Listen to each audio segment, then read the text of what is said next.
softly beautiful processes your body performs.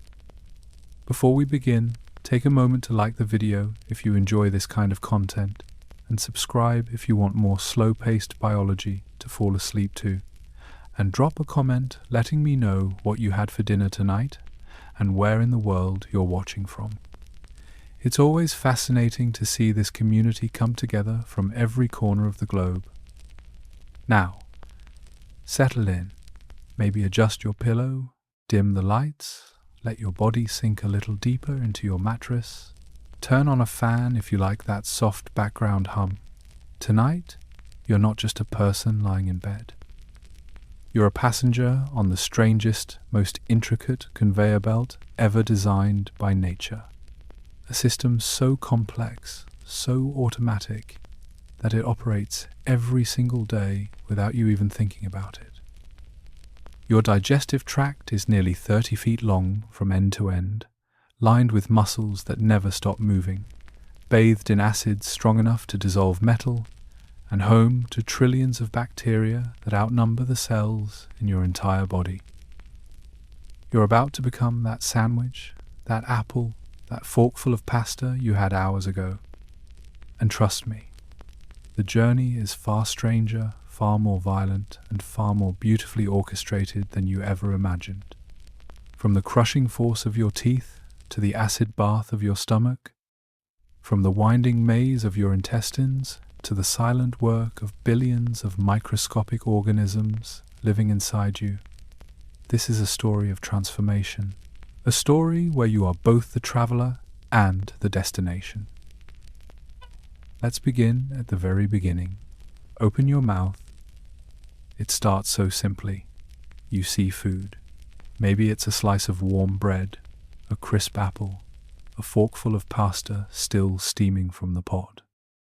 Your brain registers it before you even consciously decide to eat. Visual cues trigger a cascade of signals. Your salivary glands, tucked beneath your tongue and along your jaw, start working immediately. They don't wait for permission. They just know. By the time that first bite enters your mouth, you're already producing saliva. Not just a little. Your mouth generates between 0.5 liter to 1.5 liters of saliva every single day. That's roughly 2 to 6 cups of liquid constantly being secreted, swallowed, and recycled without you noticing.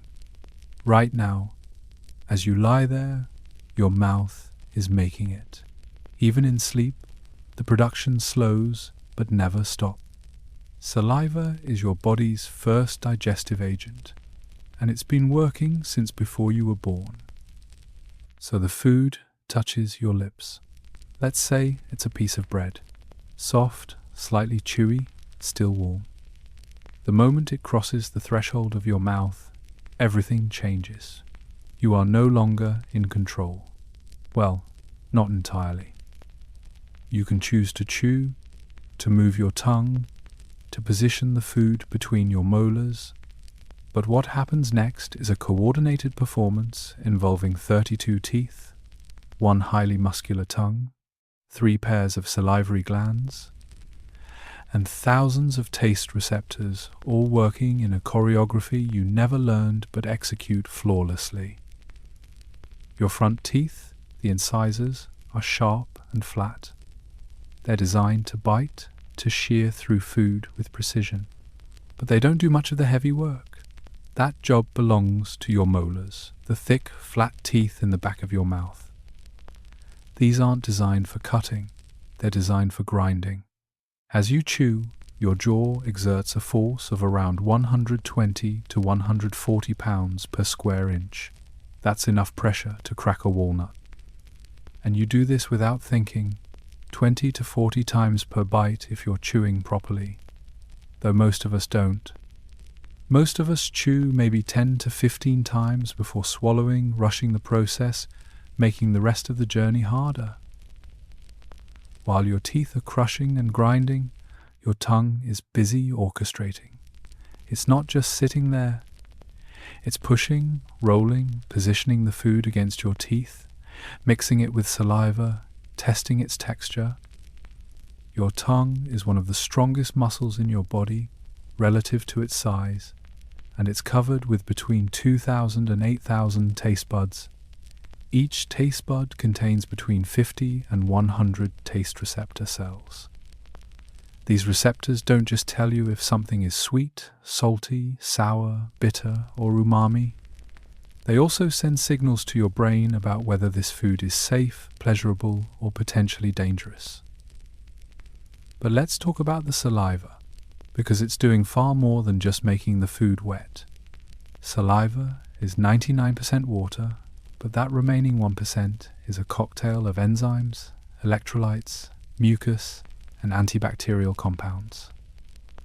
The star of the show is an enzyme called amylase, specifically salivary amylase, also known as pyalin. This enzyme begins breaking down carbohydrates immediately. If you chew a piece of bread long enough, it starts to taste sweet. That's not your imagination. That's amylase converting starches into simple sugars right there in your mouth. Digestion doesn't begin in your stomach. It begins the moment food touches your tongue. Saliva also contains mucus, which might sound unpleasant, but it's essential.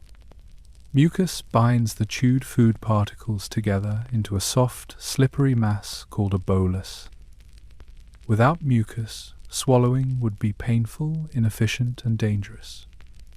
The bolus needs to slide smoothly down your throat, and mucus is the lubricant that makes that possible. It also protects the delicate lining of your mouth and esophagus from rough or sharp food particles. And there's more.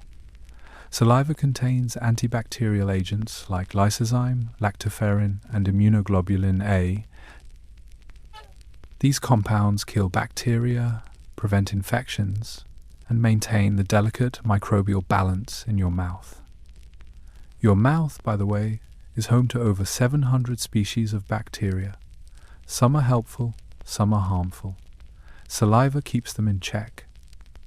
Without it, your teeth would decay rapidly, your gums would become infected, and eating would become a constant risk.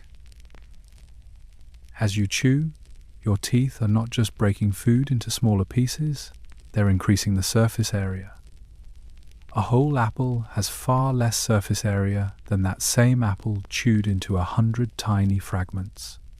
More surface area means more exposure to digestive enzymes. It means your stomach and intestines have less work to do later. Chewing is the foundation of digestion. It's the first gift you give your body, and most of us don't give it enough time. Now, while all this mechanical and chemical breakdown is happening, your brain is processing information. Taste, texture, temperature. Is this food hot or cold, crunchy or soft, spicy or bland? All of this data is being analyzed in real time. If something tastes wrong, spoiled, or toxic, your body has a built-in override system. You'll gag. You'll spit it out.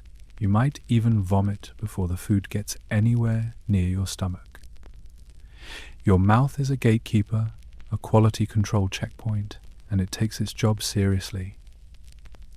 But let's assume everything checks out. The bread is chewed, the bolus is formed. It's sitting on the back of your tongue, ready for the next step. You're about to swallow. And this is where things get interesting. Because swallowing, something you've done tens of thousands of times in your life, is one of the most complex muscular actions your body performs. It involves over 50 pairs of muscles and 5 cranial nerves, all firing in perfect sequence. And once you start, you can't stop it. Your mouth has done its job. The food is no longer food. It's a soft, enzyme-coated, saliva-soaked mass primed for the journey ahead. And now, it's time to let go. Here's where the illusion of control ends. Up until now, you've been in charge. You decided to eat. You chose how much to chew.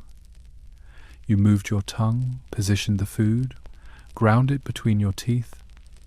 But the moment you initiate a swallow, your conscious mind hands over the keys. What happens next is automatic, lightning fast, and more precisely coordinated than any movement you could ever consciously perform. Swallowing happens in 3 phases. The first phase is voluntary. You feel the bolus sitting on the back of your tongue, and you push it backward toward your throat. That's you. That's conscious. But the instant that bolus touches the back of your throat, specifically the area called the pharynx, sensors embedded in the tissue fire signals up to your brainstem, and that's it. You're done. The brainstem takes over, and what follows is a cascade of muscular contractions so fast, so synchronized, that it all happens in less than 1 second. This is the pharyngeal phase, and it's a miracle of biological engineering. Your pharynx is a shared space. It's a crossroads where 2 critical pathways intersect. Air needs to flow from your nose and mouth down into your lungs. Food needs to flow from your mouth down into your stomach. These 2 tubes, the trachea and the esophagus, sit right next to each other, and every time you swallow, your body has to make a split-second decision to seal off the airway and open the food pathway. If it gets this wrong, you choke. If it gets it right, you don't even notice. So here's what happens in that fraction of a second. First, your soft palate rises. This is the soft tissue at the back of the roof of your mouth, and it lifts up to seal off your nasal passages. Without this, food could shoot up into your nose. It doesn't happen often, but when it does, usually because you laughed or gasped while swallowing, you know exactly how unpleasant it is. That seal is your body's first protective move. At the same time, your vocal cords snap shut. Your larynx, the structure that houses your vocal cords, is lifted upward and forward by muscles in your neck. You can actually feel this if you place your hand gently on your throat and swallow. That bobbing sensation, that's your larynx moving. And as it rises, a small flap of cartilage called the epiglottis folds down like a trapdoor, covering the opening to your trachea. This is the guardian of your airway. It's spring-loaded, automatic, and works every single time unless something goes catastrophically wrong. With the airway sealed, the bolus has only one place to go: down. The muscles of your pharynx contract in a wave, squeezing the bolus downward and backward. This isn't a gentle nudge. It's a powerful, coordinated shove.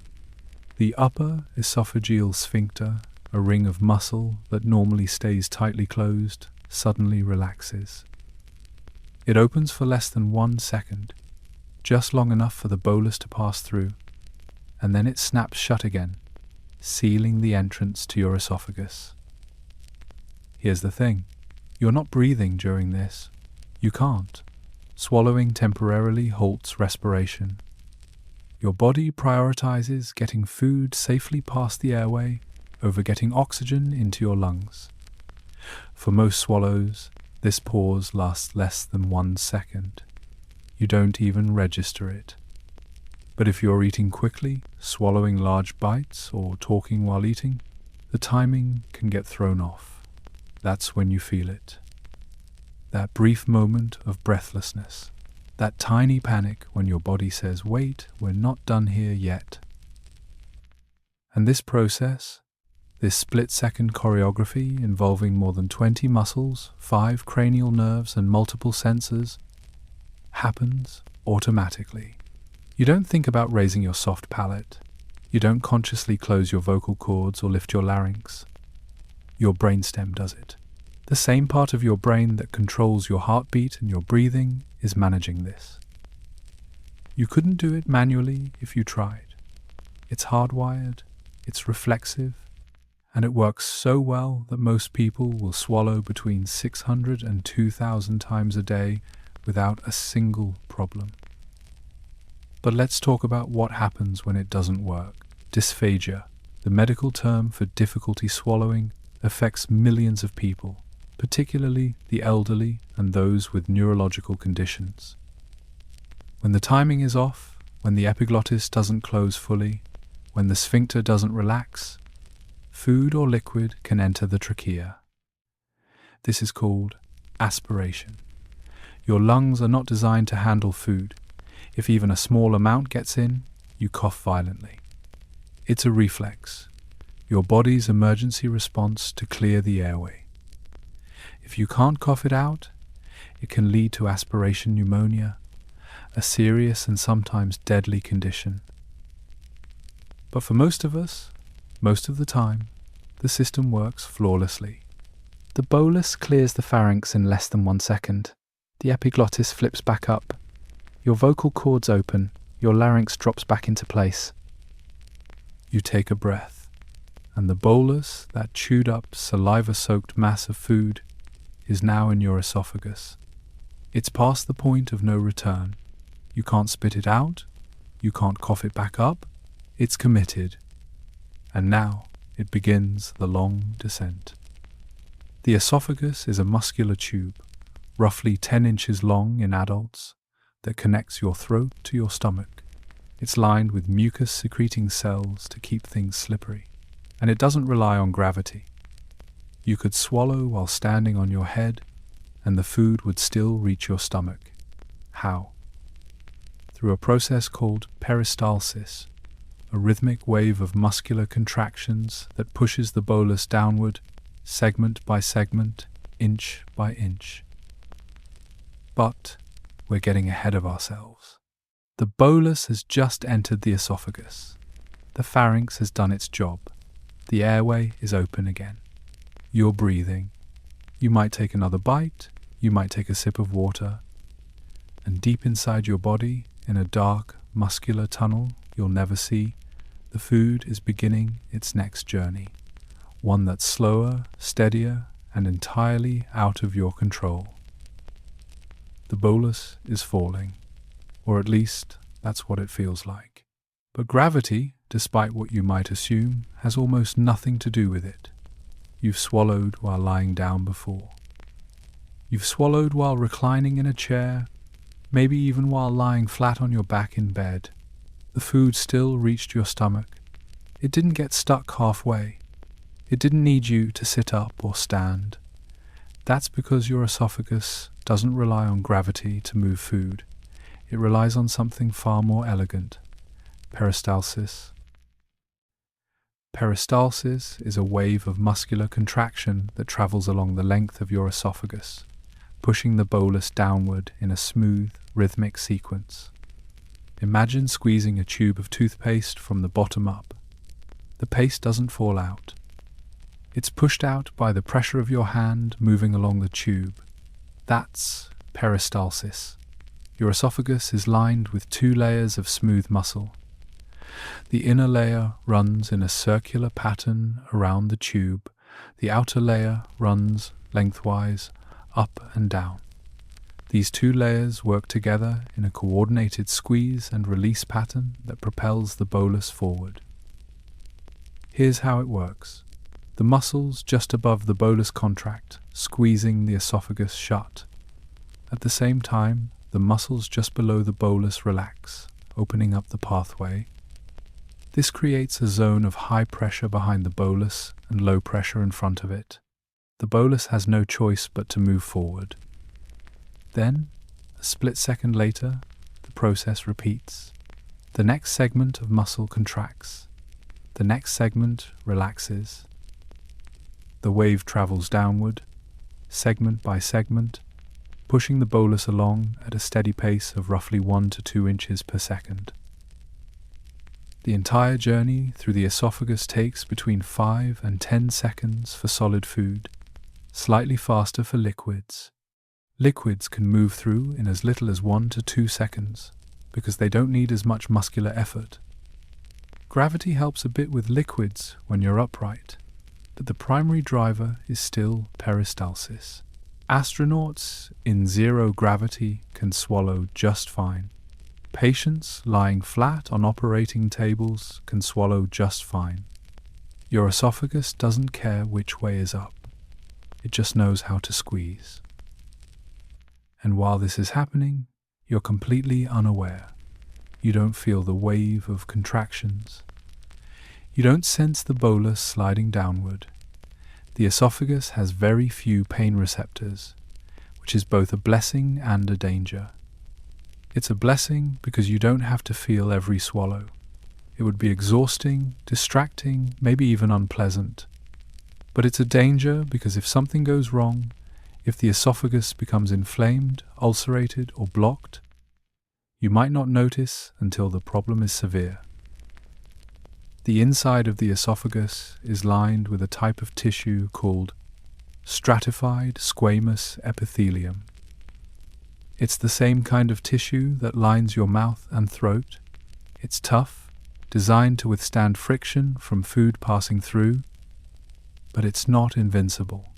It can be damaged by stomach acid, by very hot foods, by certain medications, or by repeated vomiting.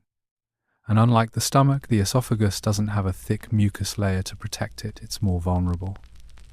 That's why acid reflux, when stomach acid flows backward into the esophagus, causes that burning sensation. The tissue isn't built to handle it. But let's get back to the bolus. It's moving steadily downward, propelled by peristalsis, sliding along the slippery mucosal lining. The esophagus runs along the back of your chest, behind your heart, behind your lungs.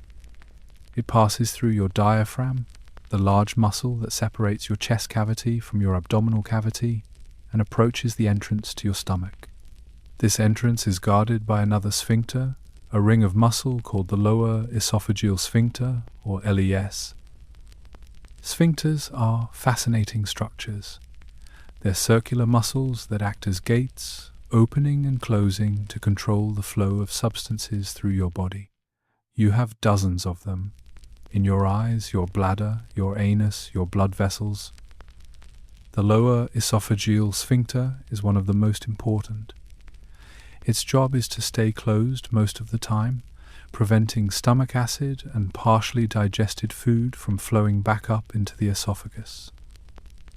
But when a peristaltic wave arrives, carrying a bolus of food, the sphincter receives a signal to relax. It opens, allowing the bolus to pass through into the stomach. Then it closes again, usually within a second or two. Most of the time, this system works perfectly, but sometimes it doesn't. If the lower esophageal sphincter is weak, or if pressure in the stomach is too high, acid can leak back up into the esophagus. This is gastroesophageal reflux, commonly known as acid reflux or heartburn. It's incredibly common. Roughly 20% of people in Western countries experience it at least once a week. The burning sensation, the sour taste in the back of your throat, the discomfort in your chest, that's all caused by stomach acid where it doesn't belong. Certain things make reflux worse.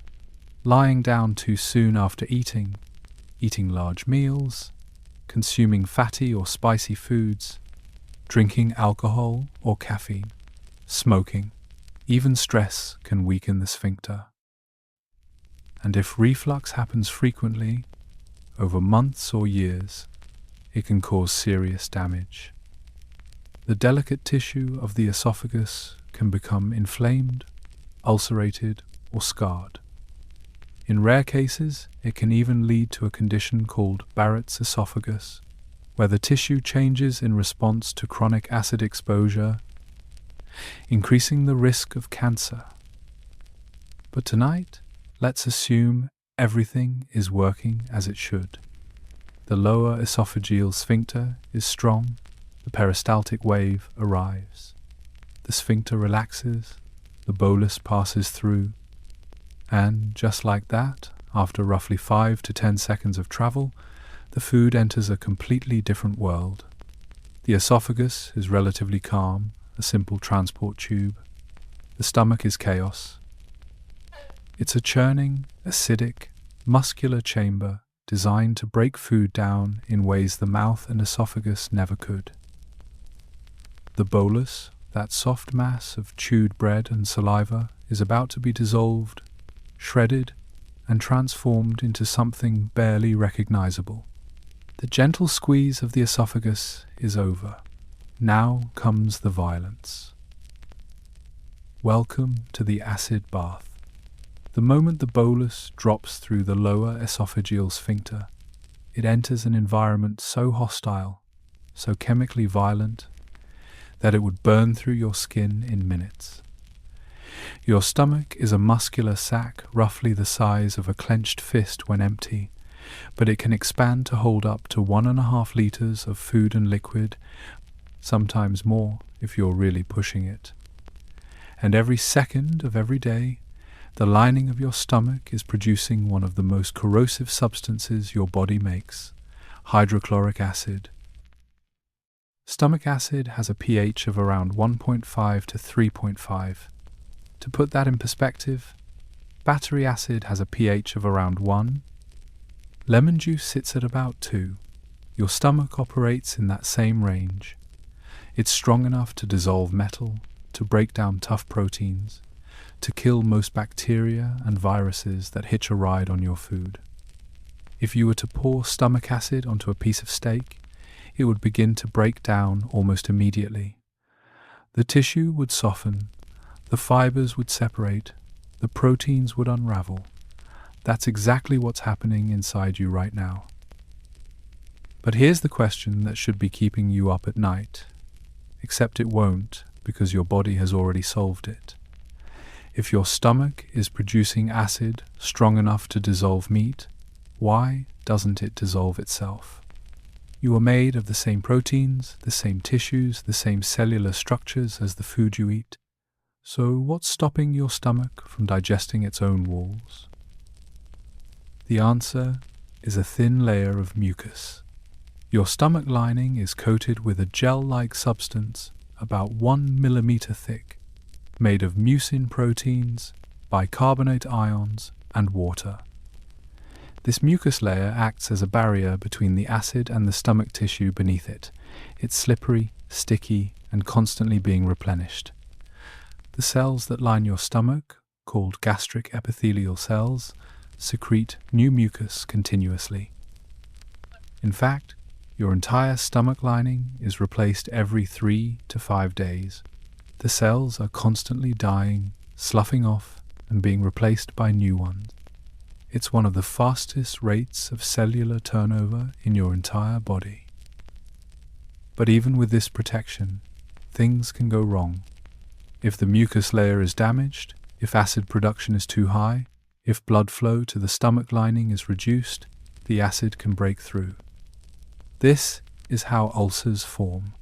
Painful, open sores in the stomach lining where the tissue has been eaten away by its own acid. For a long time, doctors thought ulcers were caused by stress or spicy food. They were wrong. Most ulcers are caused by a bacterium called Helicobacter pylori, a tough little organism that can survive in stomach acid and burrow into the mucus layer, weakening the barrier and allowing acid to damage the tissue beneath. But let's get back to the bolus. It's sitting in the stomach now, suspended in a pool of gastric juice. Gastric juice is a mixture of hydrochloric acid, water, and digestive enzymes, primarily one called pepsin. Pepsin is a protease, an enzyme that breaks down proteins into smaller chains called peptides. But pepsin is unusual. It only works in a highly acidic environment. If the pH rises above 4, pepsin becomes inactive. That's why your stomach has to be so acidic. It's not just about killing bacteria. It's about creating the right conditions for pepsin to do its job. And the stomach doesn't just sit there passively, letting the acid do all the work. It churns. The walls of the stomach are made of 3 layers of smooth muscle, arranged in different directions: longitudinal, circular, and oblique. These muscles contract in coordinated waves, grinding, mixing, and mashing the food into smaller and smaller pieces. It's like a biological cement mixer, constantly rotating, folding the contents in on themselves, exposing new surfaces to the acid and enzymes. This process is called mechanical digestion, and it's just as important as the chemical breakdown. The stomach doesn't just dissolve food, it pulverizes it. Every few seconds, a wave of contraction starts at the top of the stomach and moves downward toward the pyloric sphincter, the valve that connects the stomach to the small intestine. These waves are powerful, squeezing with enough force to reduce solid food into a semi-liquid paste. The scientific term for this paste is chyme. It's a thick, acidic slurry, grayish or brownish depending on what you ate, with the texture of oatmeal or yogurt. But the stomach doesn't release chyme all at once. It's selective, careful. The pyloric sphincter stays mostly closed, opening just a tiny bit with each contraction to let through only the smallest, most liquefied particles. Larger chunks are pushed back into the body of the stomach to be churned some more. This cycle repeats over and over, sometimes for hours, until everything is broken down enough to pass through. How long does food stay in the stomach? It depends. Liquids move through quickly, sometimes in as little as 20 minutes. Simple carbohydrates, like white bread or crackers, might take 1 to 2 hours. Proteins, like chicken or fish, can take 3 to 4 hours. Fats are the slowest. A fatty meal, something rich and greasy, can sit in your stomach for 5 to 6 hours or more. That's why you feel full longer after eating a cheeseburger than after eating a bowl of cereal. The fat slows everything down, keeping the stomach full and the pyloric sphincter mostly closed. And all of this is happening without your awareness. You might feel a vague sense of fullness or heaviness, but you don't feel the churning. You don't feel the acid breaking down proteins. You don't feel the enzymes unraveling molecular bonds. It's all happening in the dark, in a sealed chamber, behind layers of muscle and tissue, completely automatic. The stomach is a place of transformation. What entered as recognizable food, bread, apple, pasta, is now being stripped of its identity. It's being reduced to its chemical components, prepared for the next stage of digestion where nutrients will be extracted and absorbed. But that's still hours away. For now, the bolus is dissolving, churning, waiting for the signal that it's ready to move forward. The stomach is patient. That might sound strange for an organ that's constantly churning, constantly producing acid, constantly breaking things down. But patience is exactly what it practices. It doesn't rush, it doesn't panic. It takes the time needed to transform solid food into liquid chyme, and that time varies wildly depending on what you've eaten. Let's say you had a light breakfast, a slice of toast, maybe a banana. That's mostly carbohydrates, simple and easy to break down. Your stomach will process that in 1 to 2 hours. The bread gets softened by acid. The starches continue breaking down from the work that amylase started in your mouth, and within a relatively short window, the chyme is thin enough, liquefied enough, to start passing through the pyloric sphincter into the small intestine. But if you had a heavy lunch, a burger with cheese, fries, maybe a milkshake, you're looking at a completely different timeline. That meal is loaded with fat, and fat changes everything. Fat slows gastric emptying, the process by which your stomach releases chyme into the small intestine. Why? Because fat is calorie-dense and harder to digest. Your body knows this. It knows that the small intestine needs time to handle fat properly, to emulsify it with bile, to break it down with lipase enzymes. So the stomach holds on to fatty meals longer, sometimes 4 to 6 hours, releasing chyme in smaller, more controlled amounts. Protein also takes time. A chicken breast, a piece of fish, a steak, these require significant breakdown. Pepsin, the enzyme working in your stomach, is efficient, but it's not instantaneous. It takes 3 to 4 hours for your stomach to reduce protein-rich foods into a form the small intestine can handle. And if you've eaten a big meal, combining protein, fat, and carbohydrates, your stomach might be working for 5 or even 6 hours before it's done. This timing matters more than you might think, especially when it comes to sleep. Have you ever gone to bed right after a large meal and found yourself tossing and turning, unable to get comfortable? That's not just in your head. That's your stomach, still hard at work, churning and contracting while you're trying to rest. Digestion requires energy. It requires blood flow. Your body diverts resources to your digestive system, which means less blood flow to your muscles, less focus on relaxation, and more difficulty slipping into deep sleep. And then there's the issue of the lower esophageal sphincter.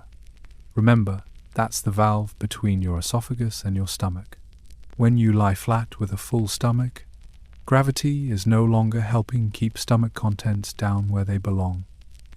The pressure from a distended, churning stomach can push acid back up through the sphincter, especially if it's weakened or if you've eaten foods that relax it, like chocolate, caffeine, alcohol, or peppermint. That's why so many people experience heartburn at night. Doctors recommend waiting at least 2 to 3 hours after eating before lying down. That gives your stomach time to do the bulk of its work, to empty enough that the pressure decreases, and to reduce the risk of reflux. If you're someone who struggles with nighttime heartburn, this timing becomes even more critical. Eating dinner earlier, choosing lighter meals in the evening, and staying upright for a while after eating can make the difference between a restful night and hours of discomfort. But let's get back to what's happening inside the stomach during these hours. The chyme is thickening, thinning, churning in waves. Every 20 seconds or so, a peristaltic contraction sweeps through the stomach, starting at the top near the esophageal sphincter and moving downward toward the pyloric sphincter. These waves are powerful, squeezing with enough force to mix solid chunks with liquid acid, breaking down fibers, grinding food into smaller and smaller particles. The pyloric sphincter, meanwhile, is acting as a gatekeeper. It opens just a little, maybe a few millimeters, with each contraction. It lets through only the most liquefied chyme, only the particles small enough to pass. Anything too large gets pushed back into the body of the stomach for another round of churning. This quality control ensures that what enters the small intestine is uniform, manageable, and ready for the next phase of digestion. And here's something fascinating. Your stomach doesn't work alone. It's in constant communication with your small intestine through hormones and nerve signals. When chyme starts entering the duodenum, the first part of the small intestine, sensors in the intestinal lining detect its presence. They analyze its composition. Is it acidic? Is it fatty? Is it moving too fast? Based on this information, the small intestine sends signals back to the stomach, telling it to slow down or speed up gastric emptying. If the chyme is particularly acidic or fatty, the small intestine releases hormones like secretin and cholecystokinin, often abbreviated as CCK. These hormones slow stomach contractions and delay gastric emptying, giving the small intestine more time to neutralize the acid and process the fat. It's a feedback loop, a conversation between organs, ensuring that digestion happens at the right pace. Too fast, and nutrients won't be absorbed properly. Too slow, and you'll feel bloated, uncomfortable, sluggish. Your stomach is also producing intrinsic factor, a protein essential for absorbing vitamin B12 in the small intestine. Without intrinsic factor, you develop a B12 deficiency, leading to anemia, nerve damage, and fatigue. It's one of those quiet, critical processes happening in the background that you never think about until something goes wrong. So, the chyme sits, churns, waits. Hours pass. The food you ate at 6 in the evening might still be in your stomach at 9, gradually being broken down, gradually being prepared for the next stage. And all of this is automatic. Your stomach doesn't need instructions, it doesn't need reminders, it just knows. It's been doing this since you were born, and it will keep doing it until the day you die. Finally, after hours of churning and grinding, the chyme is ready. It's thin, it's acidic, and it's small enough to pass through the pyloric sphincter in controlled pulses. The stomach begins emptying in earnest, releasing chyme bit by bit into the duodenum. And now, the real work of digestion begins. The moment the chyme squirts through the pyloric sphincter, everything changes. The stomach was violent, acidic, relentless. The small intestine is methodical, precise, industrious. If the stomach is a demolition site, the small intestine is a processing plant, a place where raw materials are sorted, refined, and extracted with surgical efficiency. And it all begins in a short, curved section called the duodenum. The duodenum is only about 10 to 12 inches long, roughly the length of your forearm from elbow to wrist. But don't let its size fool you. This is where some of the most critical chemical reactions in your entire digestive system take place. The chyme arriving from the stomach is highly acidic, with a pH of around 2. The small intestine can't function in that environment. Its enzymes don't work in acid. Its lining isn't protected the way the stomach lining is. So, the first job of the duodenum is neutralization. Enter the pancreas. This unassuming organ, tucked behind your stomach, is one of the most important players in digestion. The pancreas has two main jobs. One is endocrine, producing hormones like insulin and glucagon to regulate blood sugar. The other is exocrine, producing digestive enzymes and bicarbonate-rich fluid. Right now, we care about the second job. When chyme enters the duodenum, sensors in the intestinal lining detect its acidity and send signals to the pancreas. Within minutes, the pancreas responds by releasing pancreatic juice into the duodenum through a small duct. Pancreatic juice is a cocktail of enzymes and bicarbonate ions. The bicarbonate is alkaline, with a pH of around 8. It neutralizes the stomach acid almost immediately, raising the pH of the chyme to around 6 or 7, a safe range for the small intestine. Without this neutralization, the acid would burn the intestinal lining, causing ulcers and inflammation. It's a delicate balancing act, and it happens automatically every single time you eat. But the pancreas doesn't just neutralize acid. It also delivers a suite of digestive enzymes, each one specialized for breaking down a specific type of nutrient. There's amylase for carbohydrates, continuing the work that started in your mouth. There's lipase for fats, which will become crucial in just a moment. And there are proteases like trypsin and chymotrypsin, which pick up where pepsin left off, breaking down proteins into even smaller peptides and amino acids. At the same time, another organ joins the effort, the liver. Specifically, the liver produces bile, a greenish-yellow fluid stored in the gallbladder until it's needed. When fatty chyme enters the duodenum, The intestinal lining releases cholecystokinin, that hormone we mentioned earlier. Cholecystokinin travels through the bloodstream to the gallbladder and signals it to contract, squeezing bile out through the bile duct and into the duodenum. Bile doesn't contain enzymes. It's not breaking anything down chemically. Instead, it's an emulsifier. Fat and water don't mix. If you've ever tried to stir oil into water, you've seen this firsthand. The oil forms droplets and floats on top. The same thing happens with fat in your intestines. Large globs of fat would be nearly impossible for enzymes to access. Bile breaks those globs into tiny droplets, a process called emulsification. It increases the surface area of the fat by thousands of times, allowing lipase enzymes to access and break down the fat molecules into fatty acids and glycerol. Think of bile as dish soap. When you wash a greasy pan, water alone doesn't cut through the grease. But add a drop of soap, and suddenly the grease breaks apart, mixes with the water, and washes away. Bile does the same thing in your intestines. It doesn't digest fat, but it makes digestion possible. Now, all of this is happening simultaneously. Pancreatic juice is neutralizing acid and releasing enzymes. Bile is emulsifying fats.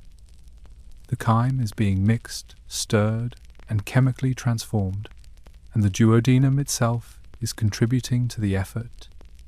The lining of the small intestine produces its own enzymes, including maltase, sucrase, and lactase, which break down specific sugars, and peptidases, which finish the job of breaking down proteins into individual amino acids.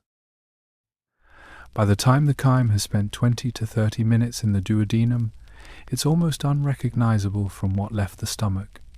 The acid has been neutralized. The fats have been emulsified. The proteins have been broken into amino acids. The carbohydrates have been reduced to simple sugars. And now the chyme is ready for the next stage, absorption. But here's the thing. The duodenum doesn't absorb much. It's primarily a preparation zone. A few vitamins and minerals might be absorbed here, but the heavy lifting of nutrient absorption happens further down the line, in the next two sections of the small intestine, the jejunum and the ileum. The duodenum's job is to transform the chyme into a form that can be absorbed, to take the chaos from the stomach and turn it into order. And it does this quietly, efficiently, without you feeling a thing. You might be asleep right now, lying in bed, completely unaware that deep inside your abdomen, this intricate chemical ballet is unfolding. Your pancreas is secreting enzymes, your gallbladder is releasing bile, your duodenum is mixing, neutralizing, preparing, all of it happening automatically, guided by hormones, nerve signals, and millions of years of evolution. Digestion in the duodenum is a perfect example of how specialized your body is. Every organ has a role, every enzyme has a target. Every step is coordinated with the next. There's no wasted effort, no redundancy, just a smooth, continuous process designed to extract every possible calorie, every vitamin, every mineral from the food you eat. Because your body knows something you often forget. Food is fuel, and fuel needs to be processed efficiently, completely, and safely. The chyme has been neutralized. The enzymes are at work. The fats are emulsified. And now, the real extraction begins. The chyme moves forward, pushed by gentle peristaltic waves, into the longest section of the small intestine, the place where your body finally begins to take what it needs. If you were to open up the small intestine and lay it flat, you'd be looking at roughly 200 square feet of surface area. And it's all folded, crumpled and packed into a space no bigger than a large loaf of bread in your abdomen. How is that possible? The answer is one of the most elegant pieces of biological engineering in your entire body. A microscopic landscape of folds, ridges, and finger-like projections called villi. The small intestine is not a smooth tube. If it were, absorption would be slow, inefficient, incomplete. Instead, the inner lining is covered with circular folds, large ridges that spiral around the interior like the threads of a screw. These folds force the chyme to take a longer, slower path, increasing contact time with the intestinal wall. But the folds are just the beginning. Covering every fold are millions of tiny, finger-shaped structures called villi. Each villus is roughly 0.5 millimeter tall, barely visible to the naked eye. But under a microscope, they look like a dense forest of projections, all standing upright, all waving gently in the flow of chyme. There are roughly 20 to 40 villi per square millimeter of intestinal lining. Do the math, and you're looking at tens of millions of villi throughout the entire small intestine. But it doesn't stop there. Each individual villus is covered with even smaller projections called microvilli.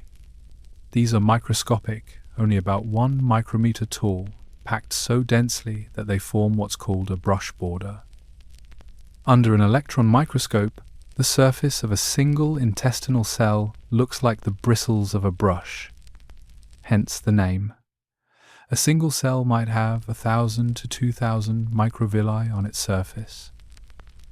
Multiply that by the billions of cells lining the small intestine, and you begin to understand the scale. This layered structure, folds within folds, projections on top of projections, increases the surface area exponentially. That 200 square feet isn't an exaggeration. It's a necessity. Your body needs that much surface area to absorb the nutrients from your food efficiently, and it needs to do it in a space small enough to fit inside your body without taking up your entire torso. Each villus contains a network of blood capillaries and a single lymphatic vessel called a lacteal. The blood vessels are there to absorb water-soluble nutrients, amino acids from proteins, simple sugars from carbohydrates, vitamins, minerals. These nutrients pass through the cells lining the villus, enter the bloodstream, and are carried directly to the liver for processing. The lacteal is there for fats. Fatty acids and glycerol, once absorbed, are reassembled into molecules called triglycerides, packaged into structures called chylomicrons, and transported through the lymphatic system before eventually entering the bloodstream. And all of this absorption happens at the cellular level. The cells lining the villi, called enterocytes, are highly specialized. They're not just barriers, they're active participants. They have transport proteins embedded in their membranes, designed to recognize and pull in specific nutrients.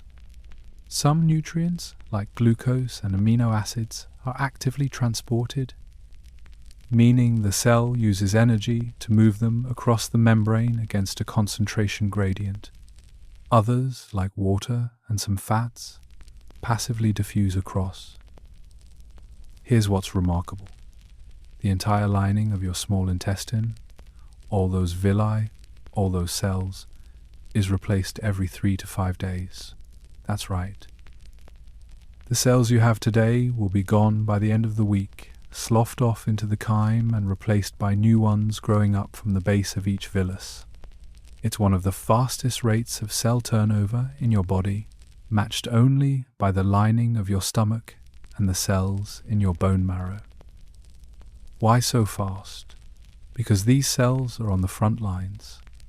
They're constantly exposed to digestive enzymes, bile, bacteria, toxins, and the abrasive passage of chyme. They take a beating. So your body doesn't try to repair them. It just replaces them over and over continuously for your entire life. You're producing millions of new intestinal cells every single hour, most of which you'll never think about. This constant renewal requires energy, it requires resources, and it requires rest. When you sleep, your body shifts its priorities. Blood flow to the digestive system increases. Growth hormone is released, promoting tissue repair and cell division. Deep sleep, particularly slow wave sleep, is when your body does its most intensive maintenance work, including regenerating the lining of your intestines. If you're chronically sleep deprived, this process suffers. Your gut lining becomes more permeable, less efficient, more prone to inflammation. It's one of the reasons poor sleep is linked to digestive issues, food sensitivities, and even autoimmune conditions. But let's get back to the villi. Right now, as the chyme moves through the jejunum, the middle section of the small intestine, nutrients are being extracted at an astonishing rate. Glucose molecules are being pulled into enterocytes and passed into the bloodstream. Amino acids are being transported through cell membranes and carried to the liver. Fatty acids are being absorbed, reassembled, and shuttled into the lymphatic system. Vitamins like A, D, E, and K, which are fat-soluble, are hitching a ride with the fats. Water-soluble vitamins like C and the B vitamins are being absorbed directly into the blood. Minerals are being absorbed too. Calcium, iron, magnesium, zinc. Each one has its own transport mechanism, its own pathway into the bloodstream. Iron, for example, is absorbed primarily in the duodenum and upper jejunum, bound to a protein called transferrin, and carried to the bone marrow to make red blood cells. Calcium is absorbed throughout the small intestine, regulated by vitamin D and parathyroid hormone. Your body is incredibly selective about what it absorbs and how much, constantly adjusting based on your needs. And this is happening right now. Even as you lie in bed, even as you drift towards sleep, your small intestine is quietly, methodically extracting nutrients from the food you ate hours ago. It's pulling out the building blocks your body needs to repair tissues, produce hormones, generate energy, and keep you alive. It's a process so efficient, so finely tuned, that by the time the chyme reaches the end of the small intestine, roughly 80 to 90% of all available nutrients have been absorbed. The villi forest is doing its job, the brush border is working, the enterocytes are transporting, and the chyme, now stripped of most of its nutritional value, is moving forward, deeper into the intestines, toward the final stages of digestion. Not all nutrients are absorbed the same way.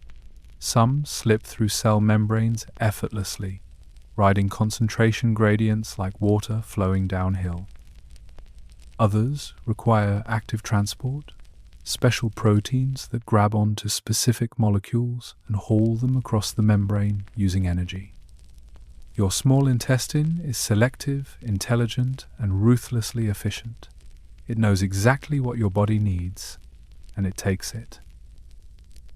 Let's start with carbohydrates. By the time chyme reaches the jejunum, most complex carbohydrates have already been broken down into simple sugars, glucose, fructose, galactose. Glucose is the primary fuel for your cells, especially your brain, which burns through roughly 120 grams of glucose per day. That's about 20% of your total caloric intake, all going to an organ that makes up only 2% of your body weight. Your brain is expensive to run, and glucose is the currency. Glucose absorption happens through a process called active transport. There's a protein in the membrane of enterocytes called SGLT1. sodium glucose linked transporter 1. This protein binds to both a sodium ion and a glucose molecule simultaneously. Sodium naturally wants to flow into the cell because of the concentration gradient, and when it does, it drags glucose along with it. Once inside the cell, glucose is transported out the other side into the bloodstream through a different protein called GLUT2. It's a two-step shuttle system, and it works continuously, pulling glucose out of the chyme and into your blood.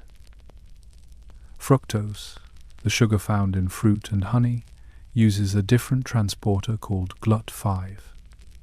It doesn't require energy. It just diffuses across the membrane when concentrations are right. But fructose absorption is slower than glucose, and if you consume too much fructose at once, your intestines can't keep up.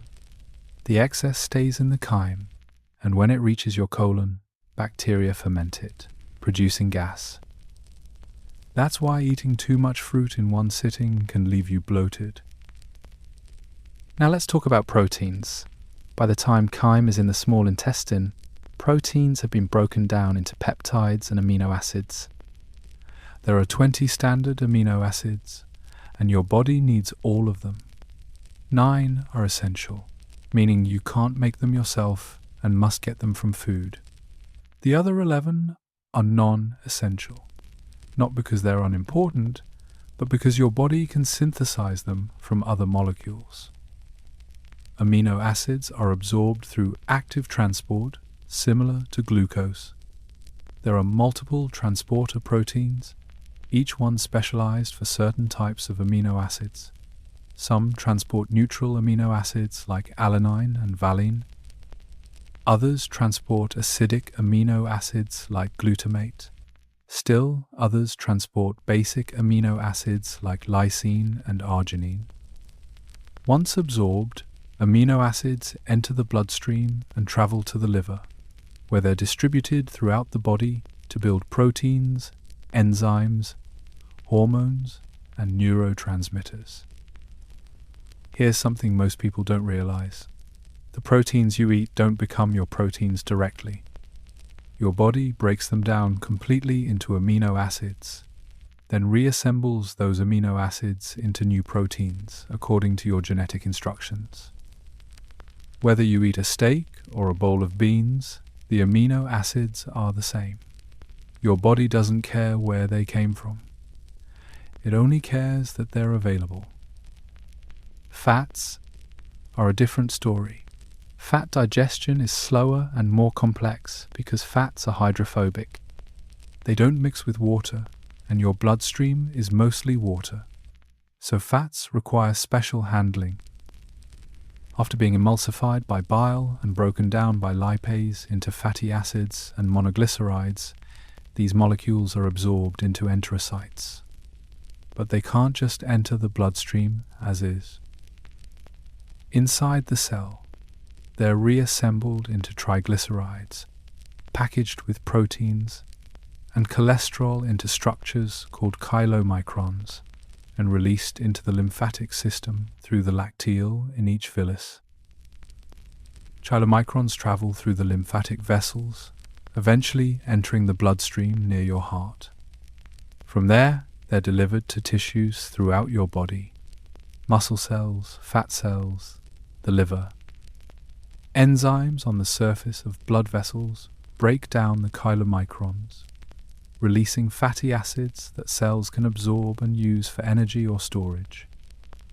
This process takes hours. That's why, after a fatty meal, your blood can look milky if you were to draw it. It's full of circulating chylomicrons. Vitamins fall into two categories: water-soluble and fat-soluble.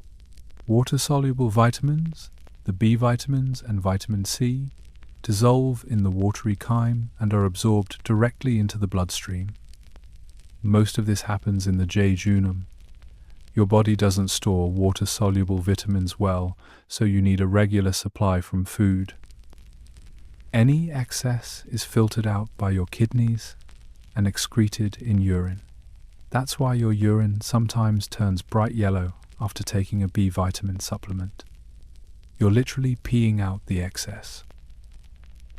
Fat-soluble vitamins A, D, E, and K require fat to be absorbed. They dissolve in the fat droplets in your chyme, get absorbed along with the fatty acids, and are packaged into chylomicrons. Unlike water-soluble vitamins, your body can store fat-soluble vitamins in your liver and fatty tissues. That's convenient because you don't need them every day. But it also means you can overdose on them if you take too many supplements. Fat-soluble vitamin toxicity is rare but dangerous, particularly with vitamins A and D. Minerals are absorbed throughout the small intestine, but some are absorbed more in specific regions. Iron is absorbed mostly in the duodenum and upper jejunum. It binds to a protein called transferrin and is transported to the bone marrow, liver, and spleen. Your body tightly regulates iron absorption because too much iron is toxic. If your iron stores are full, the enterocytes absorb less.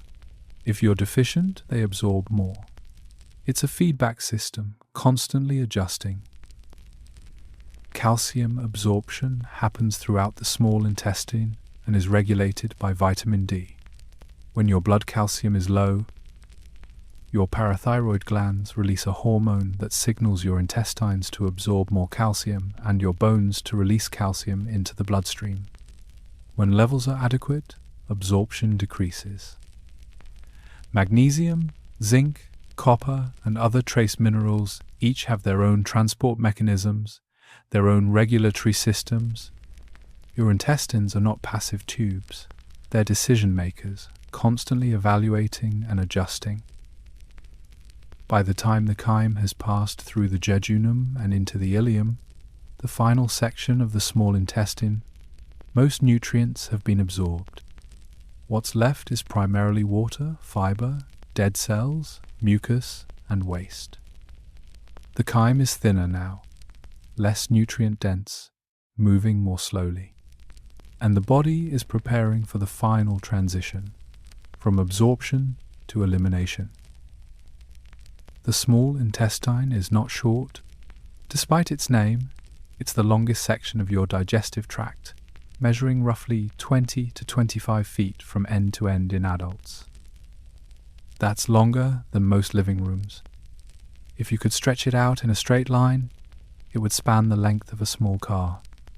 But inside your abdomen, it's coiled, looped, and packed tightly into a space about the size of a basketball, held in place by a thin membrane called the mesentery.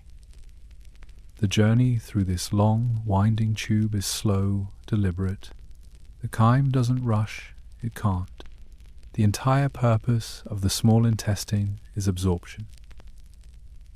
The chyme needs to be in contact with the intestinal lining long enough for nutrients to be extracted, for water to be absorbed, for enzymes to finish their work. On average, it takes 3 to 5 hours for chyme to travel from the beginning of the small intestine to the end, sometimes longer if the meal was large or fatty, sometimes shorter if it was mostly liquid. This slow transit is driven by peristalsis, the same rhythmic muscular contractions that moved food through your esophagus and stomach. But here, in the small intestine, peristalsis is gentler, more measured. The muscles contract in waves, squeezing a small section of the intestine and pushing the chyme forward a few inches at a time.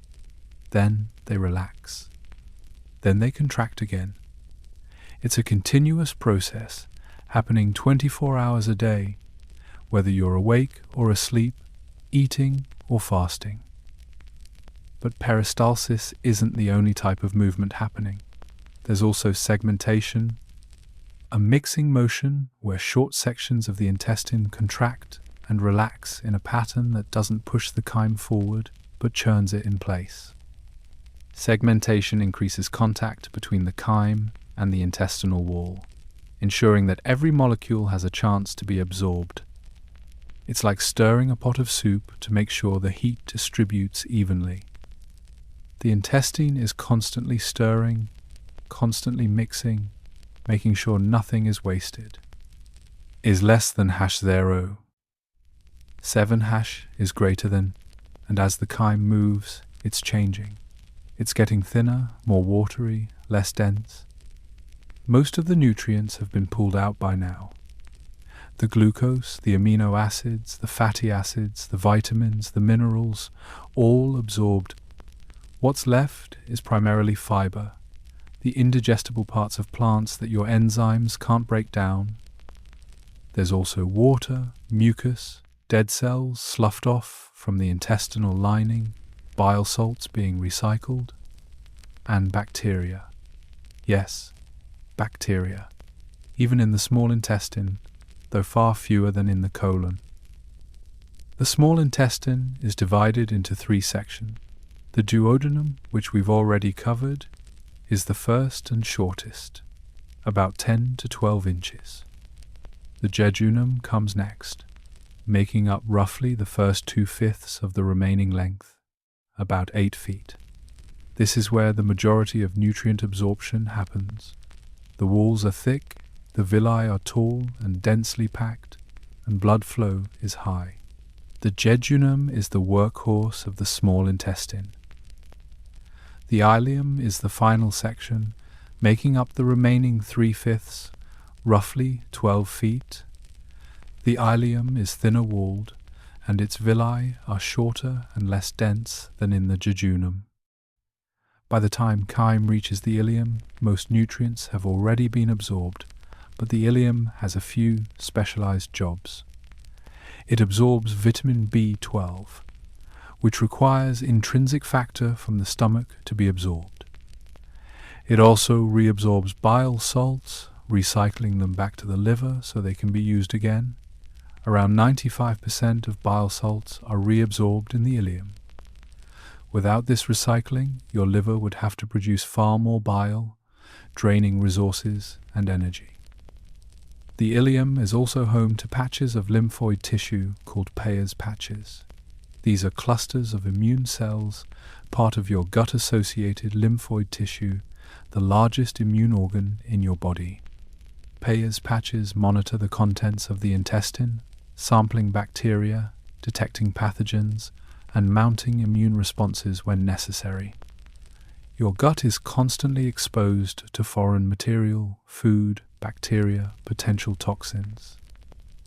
The immune system in your intestines is always on alert, always watching, always ready to respond. And speaking of bacteria, let's talk about the microbiome. Most people think of bacteria as living primarily in the colon, and they do. The colon has the highest concentration of bacteria in your entire body, trillions of organisms living in dense communities. But bacteria are present throughout the digestive tract, including the small intestine. In the duodenum and jejunum, bacterial populations are relatively low, only about 10 to the 3rd to 10 to the 4th bacteria per milliliter of fluid. That's 1,000 to 10,000. It sounds like a lot, but it's not. As you move down into the ileum, bacterial numbers increase, reaching 10 to the 7th or 10 to the 8th per milliliter. That's 10 million to 100 million. These bacteria are mostly beneficial or neutral. They help break down certain fibers, produce small amounts of vitamins like K and biotin, and compete with harmful bacteria for space and resources. But if bacteria from the colon migrate backward into the small intestine, a condition called small intestinal bacterial overgrowth, or SIBO, it can cause bloating, pain, diarrhea, and malabsorption. The small intestine is meant to have bacteria, but not too many. Your body regulates this carefully. The ileocecal valve, the gate between the small intestine and the colon, is a one-way valve. It opens to let chyme through into the colon, but it stays closed most of the time to prevent bacteria from flowing backward. Stomach acid also helps. Most bacteria can't survive in the highly acidic environment of the stomach, so very few make it into the small intestine alive. And peristalsis keeps things moving, flushing bacteria downward before they can colonize. Right now, the chyme is nearing the end of the ileum. It's been 3, maybe 4 hours since it left the stomach. The journey has been long, winding, and quiet. The chyme has traveled through 20 feet of intestine, been churned, mixed, and stripped of nearly every usable nutrient. And now, it's approaching a threshold, a valve that marks the transition from the small intestine to the large intestine, from absorption to elimination, from refinement to storage.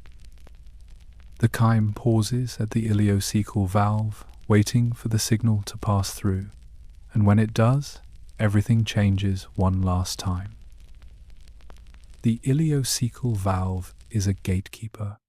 It sits at the junction between the ileum, the final section of the small intestine, and the cecum, the first pouch of the large intestine.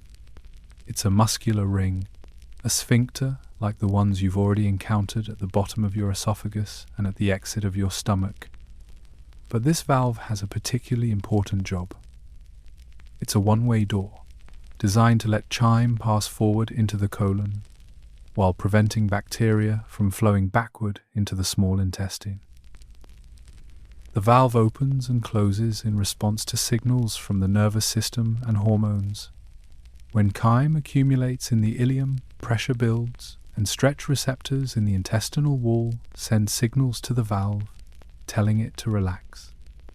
The valve opens briefly, usually for just a few seconds, allowing a small amount of chyme to squirt through. Then it closes again.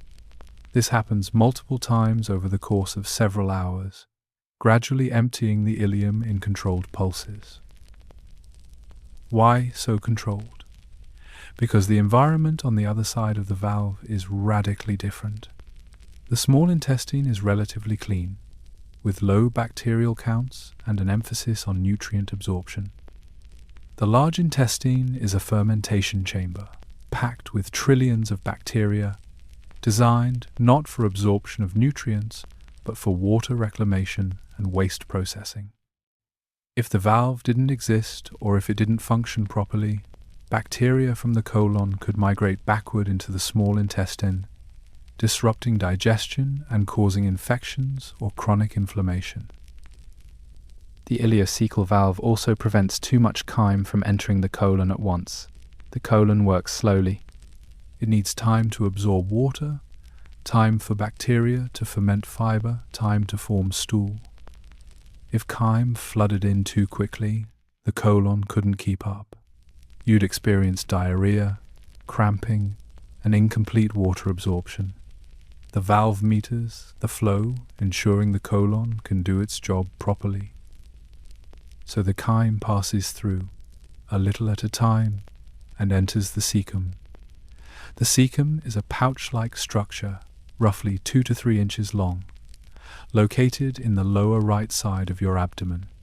It's the beginning of the large intestine, also called the colon, and attached to the cecum is a small worm-shaped tube called the appendix. For a long time, doctors thought the appendix was vestigial, a useless remnant of evolution with no function in modern humans. But recent research suggests otherwise. The appendix appears to be a safe house for beneficial gut bacteria. When illness, infection, or diarrhea flushes bacteria out of the colon, the appendix acts as a reservoir, harboring a backup population that can recolonize the gut once the threat has passed. It's not essential. People live perfectly fine without it, but it's not useless either. It's a biological insurance policy. Now, let's talk about what's left in the chyme at this point. Most of the nutrients are gone. The glucose, amino acids, fats, vitamins, and minerals have been absorbed back in the small intestine. What remains is water, a lot of it, about 1 to 2 liters. There's also fiber, the structural components of plants that human enzymes can't digest. There's mucus, secreted continuously by the intestinal lining to lubricate and protect. There are dead cells, millions of them, sloughed off from the intestinal walls. And there are bile salts, though most were reabsorbed in the ileum. The chyme is now entering a new phase.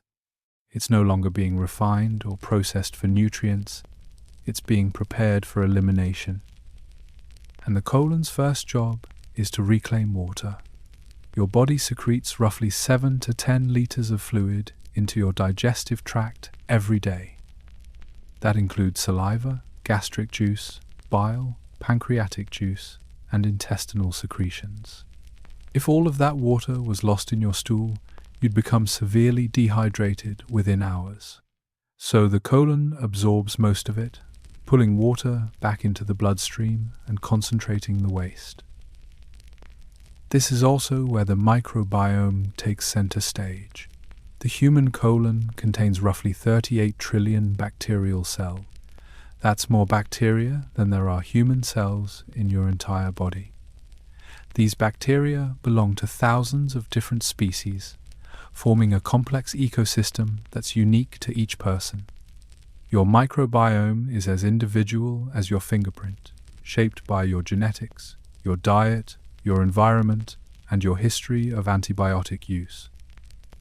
These bacteria aren't parasites, they're partners. They perform tasks your body can't do on its own. They ferment fiber, producing short-chain fatty acids like butyrate, acetate, and propionate. These fatty acids are absorbed by the colon and used as an energy source by your intestinal cells. Butyrate, in particular, is critical for maintaining the health of your colon lining. It reduces inflammation, supports the immune system, and may even protect against colon cancer. The bacteria also produce vitamins, particularly vitamin K and some B vitamins like biotin and folate. They outcompete harmful bacteria, preventing infections. They train your immune system, teaching it to distinguish between harmless organisms and dangerous pathogens.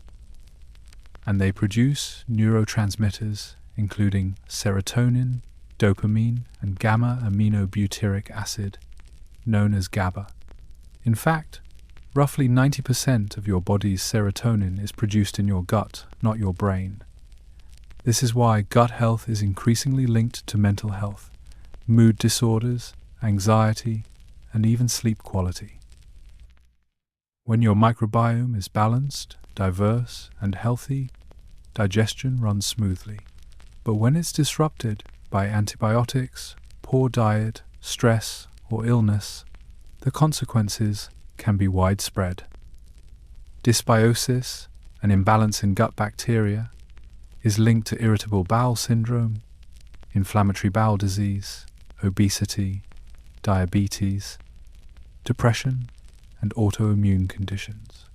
Your gut isn't just a digestive organ, it's a communication hub, constantly sending signals to your brain, your immune system, and the rest of your body. And this communication happens even while you sleep. In fact, your gut microbiome follows a circadian rhythm, just like you do. Bacterial populations shift throughout the day, influenced by when you eat, when you sleep, and when you're active. Disrupting your sleep disrupts your microbiome, and disrupting your microbiome disrupts your sleep. It's a two-way relationship. Late-night eating, irregular sleep schedules, and chronic sleep deprivation all alter the composition of your gut bacteria, reducing diversity and increasing inflammation. And that inflammation can interfere with the production of melatonin, the hormone that regulates sleep. So, as the chyme crosses the ileocecal valve and enters the colon, it's not just waste. It's the beginning of a complex interaction between your body and trillions of microscopic organisms that call your intestines home. The chyme will spend the next 12 to 48 hours in the colon, slowly being transformed from liquid to solid, from waste to stool, and every step of that transformation is guided by bacteria you'll never see but can't live without. The large intestine is shorter than the small intestine, only about 5 feet long, but it's wider, roughly 2.5 inches in diameter compared to the small intestine's 1 inch. It's shaped like an upside-down U, wrapping around the loops of the small intestine like a frame. The colon is divided into sections. The ascending colon, which travels up the right side of your abdomen, the transverse colon, which crosses horizontally beneath your rib cage, the descending colon, which travels down the left side, and the sigmoid colon and shaped curve that leads to the rectum. The chyme that enters the colon is still mostly liquid. It contains about 1 to 2 liters of water, and your body needs most of that back. Dehydration is dangerous. Water is essential for every cellular process, for blood volume, for temperature regulation, for waste removal through your kidneys. So the colon's primary job is to absorb water, pulling it out of the chyme and back into the bloodstream, concentrating the waste into a semi-solid form. Water absorption in the colon happens passively. The cells lining the colon, called colonocytes, have channels in their membranes that allow water to flow through. As sodium is actively transported out of the chyme and into the cells, water follows by osmosis. It's a simple but elegant system. The more sodium is absorbed, the more water follows. By the time the chyme has traveled through the ascending and transverse colon, roughly 80 to 90% of the water has been reclaimed. This process takes time. Transit through the colon is slow, much slower than in the small intestine. On average, it takes 12 to 48 hours for material to move from the cecum to the rectum. For some people, it's faster. For others, it's slower.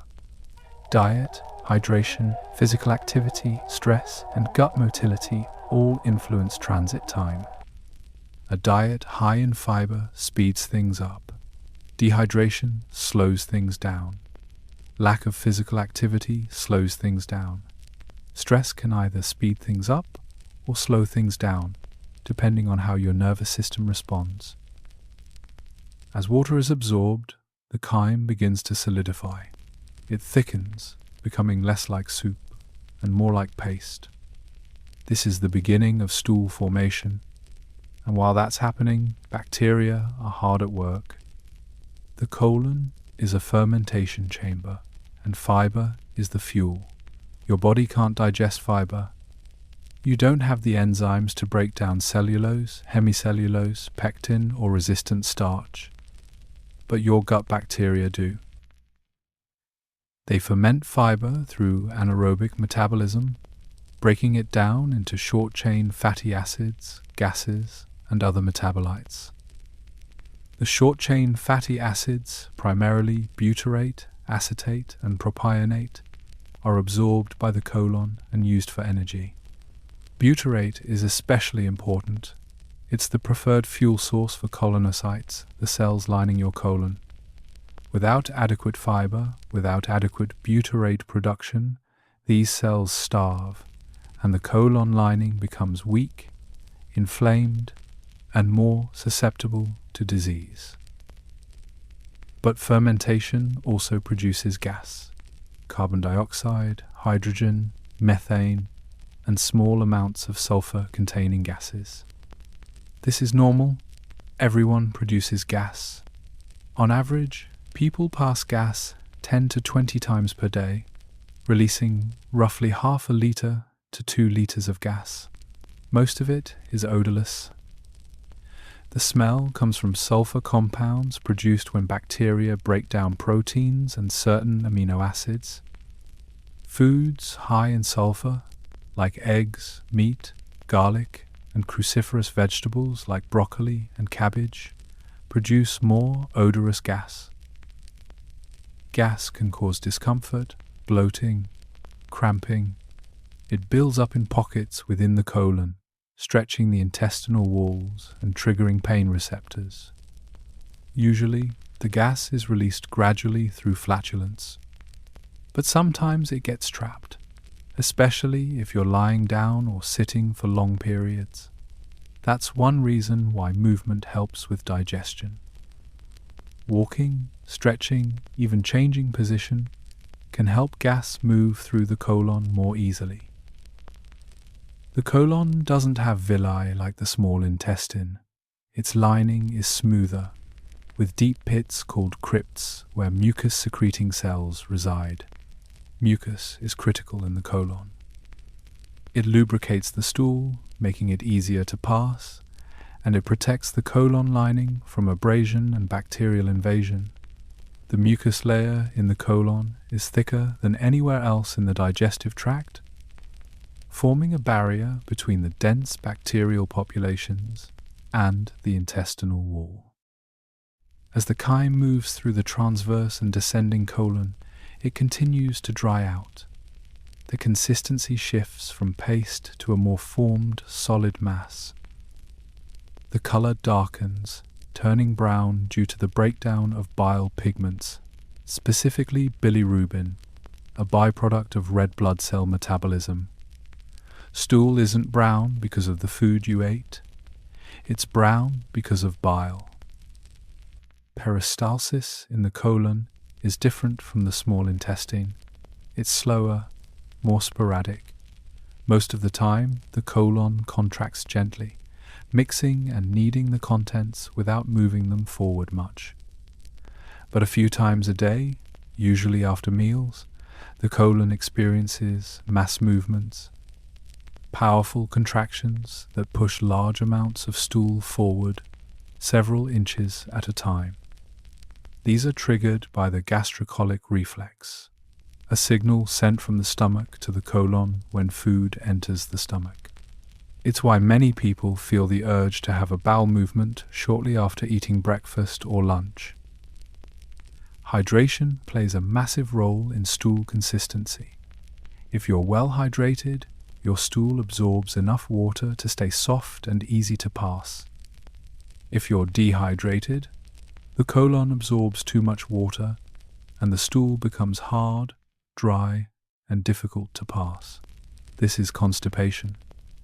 It's uncomfortable, sometimes painful, and it can lead to complications like hemorrhoids or anal fissures if straining becomes chronic. On the other end of the spectrum is diarrhea, which happens when the colon can't absorb enough water, either because the chyme is moving too fast or because the intestinal lining is inflamed and not functioning properly. Diarrhea can be caused by infections, food intolerances, stress, certain medications, or underlying conditions like irritable bowel syndrome or inflammatory bowel disease. Chronic diarrhea leads to dehydration, nutrient loss, and electrolyte imbalances, all of which can be serious if left untreated. The ideal stool is soft but formed, easy to pass, shaped like a smooth sausage. This is what's known as a Type 3 or Type 4 on the Bristol Stool Chart, a medical tool used to classify stool consistency. Too hard and you're constipated, too loose and something's off with your digestion or gut health. Paying attention to your stool isn't gross. It's one of the best ways to monitor your digestive health. By the time the stool reaches the end of the descending colon and enters the sigmoid colon, it's nearly ready. It's been dehydrated, compacted, shaped by the colon's muscular contractions. And now, it's moving toward the final holding area, the rectum, where it will wait until your body decides it's time to let go. Deep inside your colon, in the warm, dark, oxygen-free environment, lives a city, an invisible metropolis teeming with life. Trillions of bacteria, archaea, fungi, viruses, and other microorganisms, all coexisting, competing, cooperating, and communicating in ways scientists are only beginning to understand. This is your microbiome, and it's one of the most complex ecosystems on Earth. To put the scale in perspective, you have roughly 38 trillion bacterial cells in your gut. That's more than the number of human cells in your entire body, which is closer to 30 trillion. You are, in a very real sense, more bacteria than human, at least by cell count, and the genetic diversity is staggering. Your human genome contains roughly 20,000 to 25,000 genes. Your microbiome contains over 3 million genes. That's more than 100 times the genetic information carried in your own DNA. These bacteria aren't just passengers, they're active participants in your biology. They influence digestion, yes, but also immunity, metabolism, hormone production, brain function, and even behavior. The gut-brain axis, the communication network between your digestive system and your central nervous system, is one of the most studied areas in modern medicine, and the microbiome sits at the heart of it. Let's talk about fermentation. As we mentioned, your body can't digest fiber, but bacteria can. When fiber reaches the colon, bacterial enzymes break it down through fermentation, producing short-chain fatty acids, or SCFAs. The three main SCFAs are butyrate, acetate, and propionate. These molecules are absorbed by the colon and used throughout your body. Butyrate fuels the cells lining your colon, keeping them healthy and reducing inflammation. Acetate travels to the liver and is used in fat metabolism. Propionate helps regulate blood sugar and cholesterol levels. Without fiber, your gut bacteria starve, and when they starve, they start eating something else, the mucus layer lining your colon. This weakens the protective barrier between bacteria and your intestinal wall, leading to increased permeability, often called leaky gut. Leaky gut allows bacterial fragments and toxins to enter the bloodstream, triggering inflammation throughout the body. Chronic inflammation is linked to nearly every major disease: heart disease, diabetes, obesity, autoimmune disorders, even Alzheimer's. But the microbiome does more than ferment fiber. It produces vitamins. Certain bacteria synthesize vitamin K, essential for blood clotting, and several B vitamins, including biotin, folate, and B12. They also produce neurotransmitters. Roughly 90% of your body's serotonin is produced in the gut, primarily by enterochromaffin cells in the intestinal lining, but influenced heavily by signals from gut bacteria. Serotonin regulates mood, appetite, sleep, and digestion. It's why gut health and mental health are so deeply connected. Gut bacteria also produce GABA, gamma-aminobutyric acid, an inhibitory neurotransmitter that calms the nervous system. Low GABA levels are associated with anxiety, insomnia, and restlessness. They produce dopamine precursors, yin-yang motivation and reward processing. And they produce compounds that influence the production of melatonin, the hormone that regulates your sleep-wake cycle. A disrupted microbiome can lead to disrupted sleep, and disrupted sleep can lead to a disrupted microbiome. It's a feedback loop. Your microbiome also trains your immune system. Roughly 70 to 80% of your immune cells are located in or around your gut. This makes sense. Your digestive tract is one of the main points of contact between your body and the outside world. Every time you eat, you're introducing foreign material, food particles, bacteria, potential pathogens. Your immune system needs to know what's dangerous and what's not. Gut bacteria help teach this. They interact with immune cells in the intestinal lining, sending signals that calibrate immune responses. A diverse, balanced microbiome promotes immune tolerance, reducing the likelihood of allergies, autoimmune diseases, and chronic inflammation. A disrupted microbiome, on the other hand, can lead to an overactive immune system attacking harmless substances or even the body's own tissues. But here's the thing. Your microbiome is fragile. It can be disrupted by antibiotics, which kill beneficial bacteria along with harmful ones. It can be disrupted by a poor diet, low in fiber and high in processed foods, sugar, and artificial additives. It can be disrupted by chronic stress, which alters gut motility, increases inflammation, and changes the chemical environment of the colon.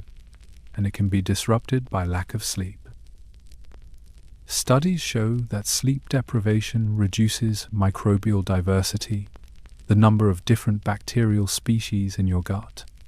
It increases the ratio of Firmicutes to Bacteroidetes, two major bacterial groups, a shift associated with obesity and metabolic dysfunction.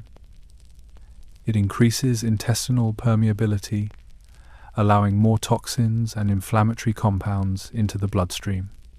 And it disrupts the circadian rhythms of gut bacteria, which, like you, follow a 24-hour cycle of activity and rest. Yes, bacteria have circadian rhythms. They fluctuate in number and activity based on the time of day, influenced by when you eat, when you sleep, and when you're active. When you eat late at night, you're feeding bacteria at a time when they're supposed to be less active, throwing off their rhythm and yours. When you stay up late or wake up frequently, you're disrupting the hormonal signals that regulate bacterial behavior. Your microbiome is listening to your body's clock, and when that clock is broken, so is the microbiome. Maintaining a healthy microbiome requires consistency. Eating a diverse diet rich in fiber, fruits, vegetables, whole grains, legumes, nuts, seeds. These foods provide the fuel bacteria need to thrive. Fermented foods like yogurt, kefir, sauerkraut, kimchi, and kombucha introduce live bacteria, adding diversity to your gut. Limiting processed foods, artificial sweeteners, and excessive sugar, all of which harm beneficial bacteria. Managing stress through exercise, meditation, or simply spending time outdoors. And prioritizing sleep, giving your body and your bacteria the rest they need to function. Your microbiome is not static. It changes throughout your life, influenced by diet, environment, illness, medication, and aging. Infants have a simple microbiome, dominated by a few species that help digest breast milk. As you grow, your microbiome diversifies, shaped by the foods you eat and the environments you're exposed to. By adulthood, your microbiome stabilizes, but it remains dynamic, capable of shifting in response to changes in your lifestyle. And right now, as the chyme sits in your colon, bacteria are at work. They're fermenting fiber, producing gases, synthesizing vitamins, communicating with your immune system, sending signals to your brain. They're part of you, as essential to your health as your heart, your lungs, or your liver. You are not just a human. You are an ecosystem, a walking, breathing collaboration between human cells and microbial life. And the better you care for that ecosystem, the better it cares for you. The stool has been traveling for hours, maybe even a full day or more. It's been dehydrated, compacted, shaped by the muscular contractions of the colon.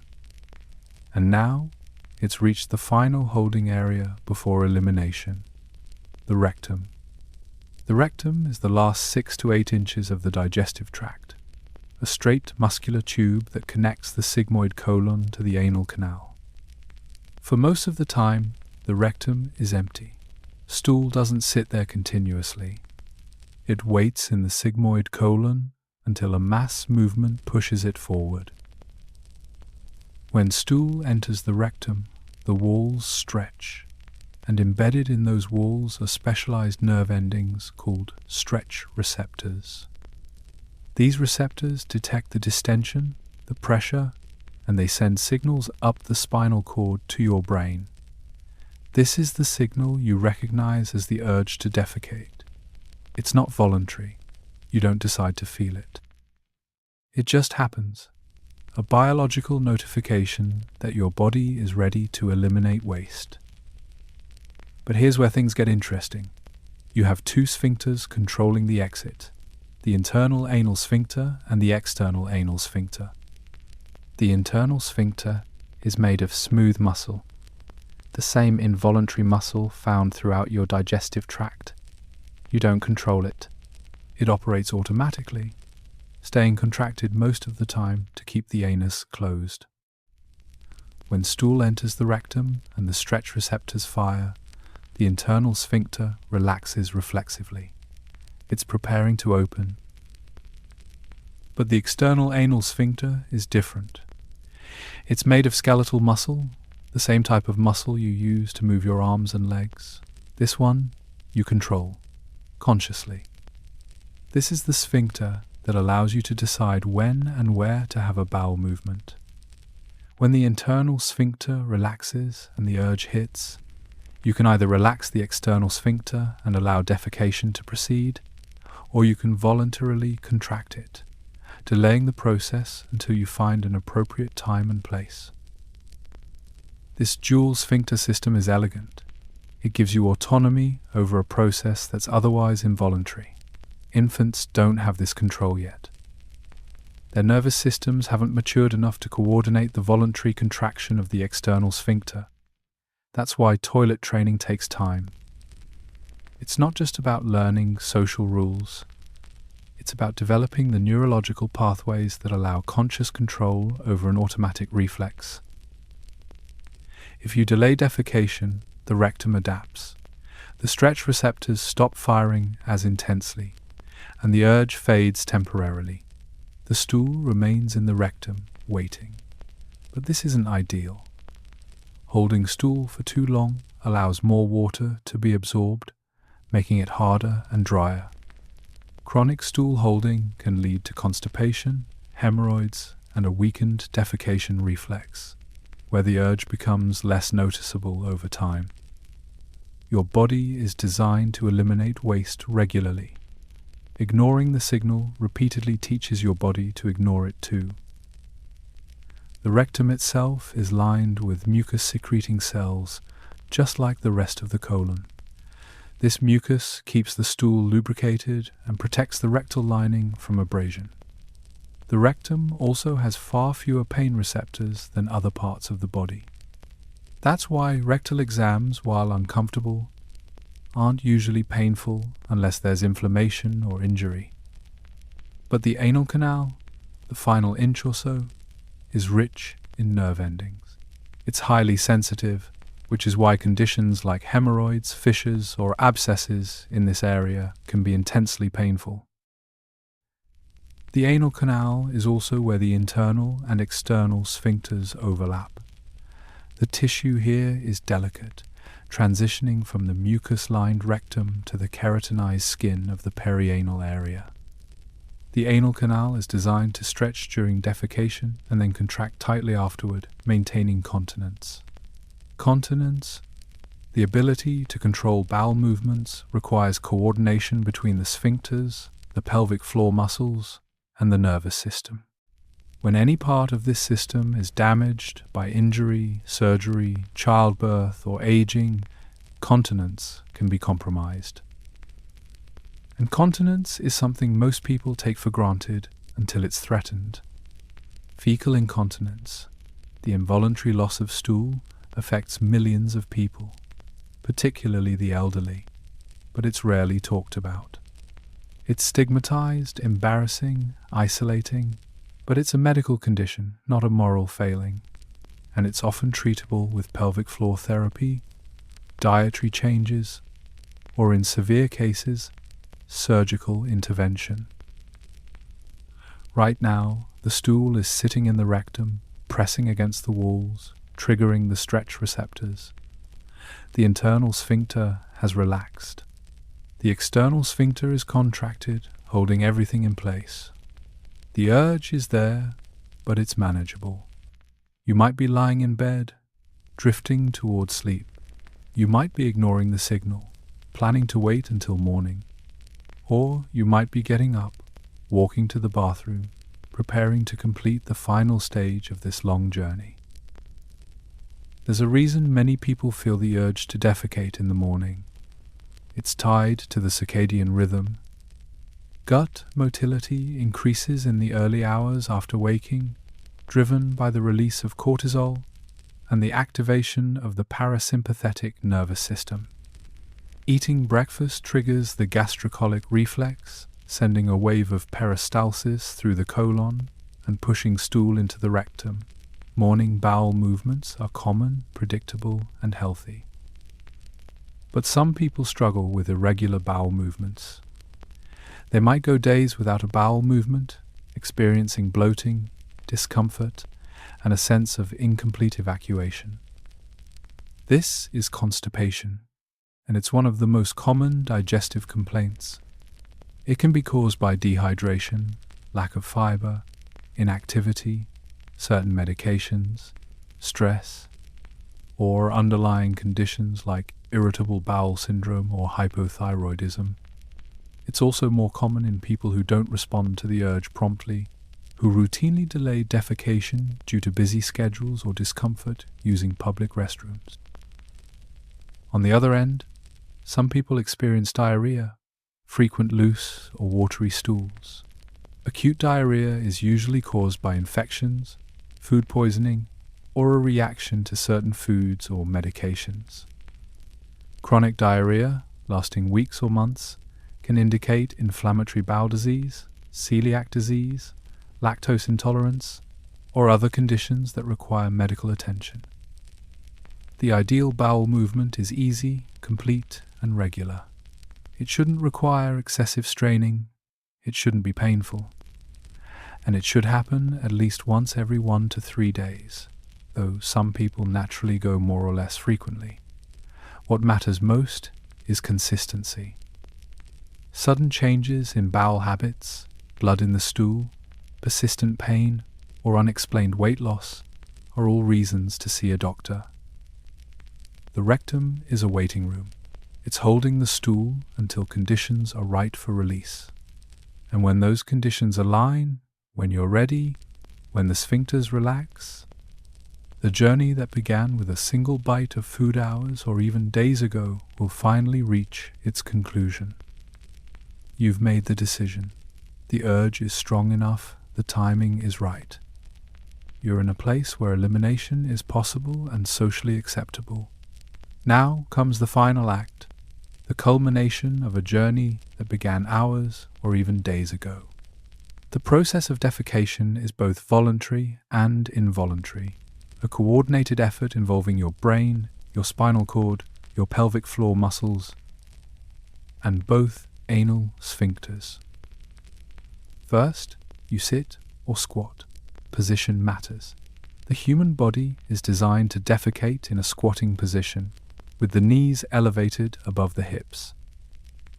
In this position, the puborectalis muscle, which wraps around the rectum like a sling, relaxes. This muscle creates a bend in the rectum when you're standing or sitting upright, helping maintain continence.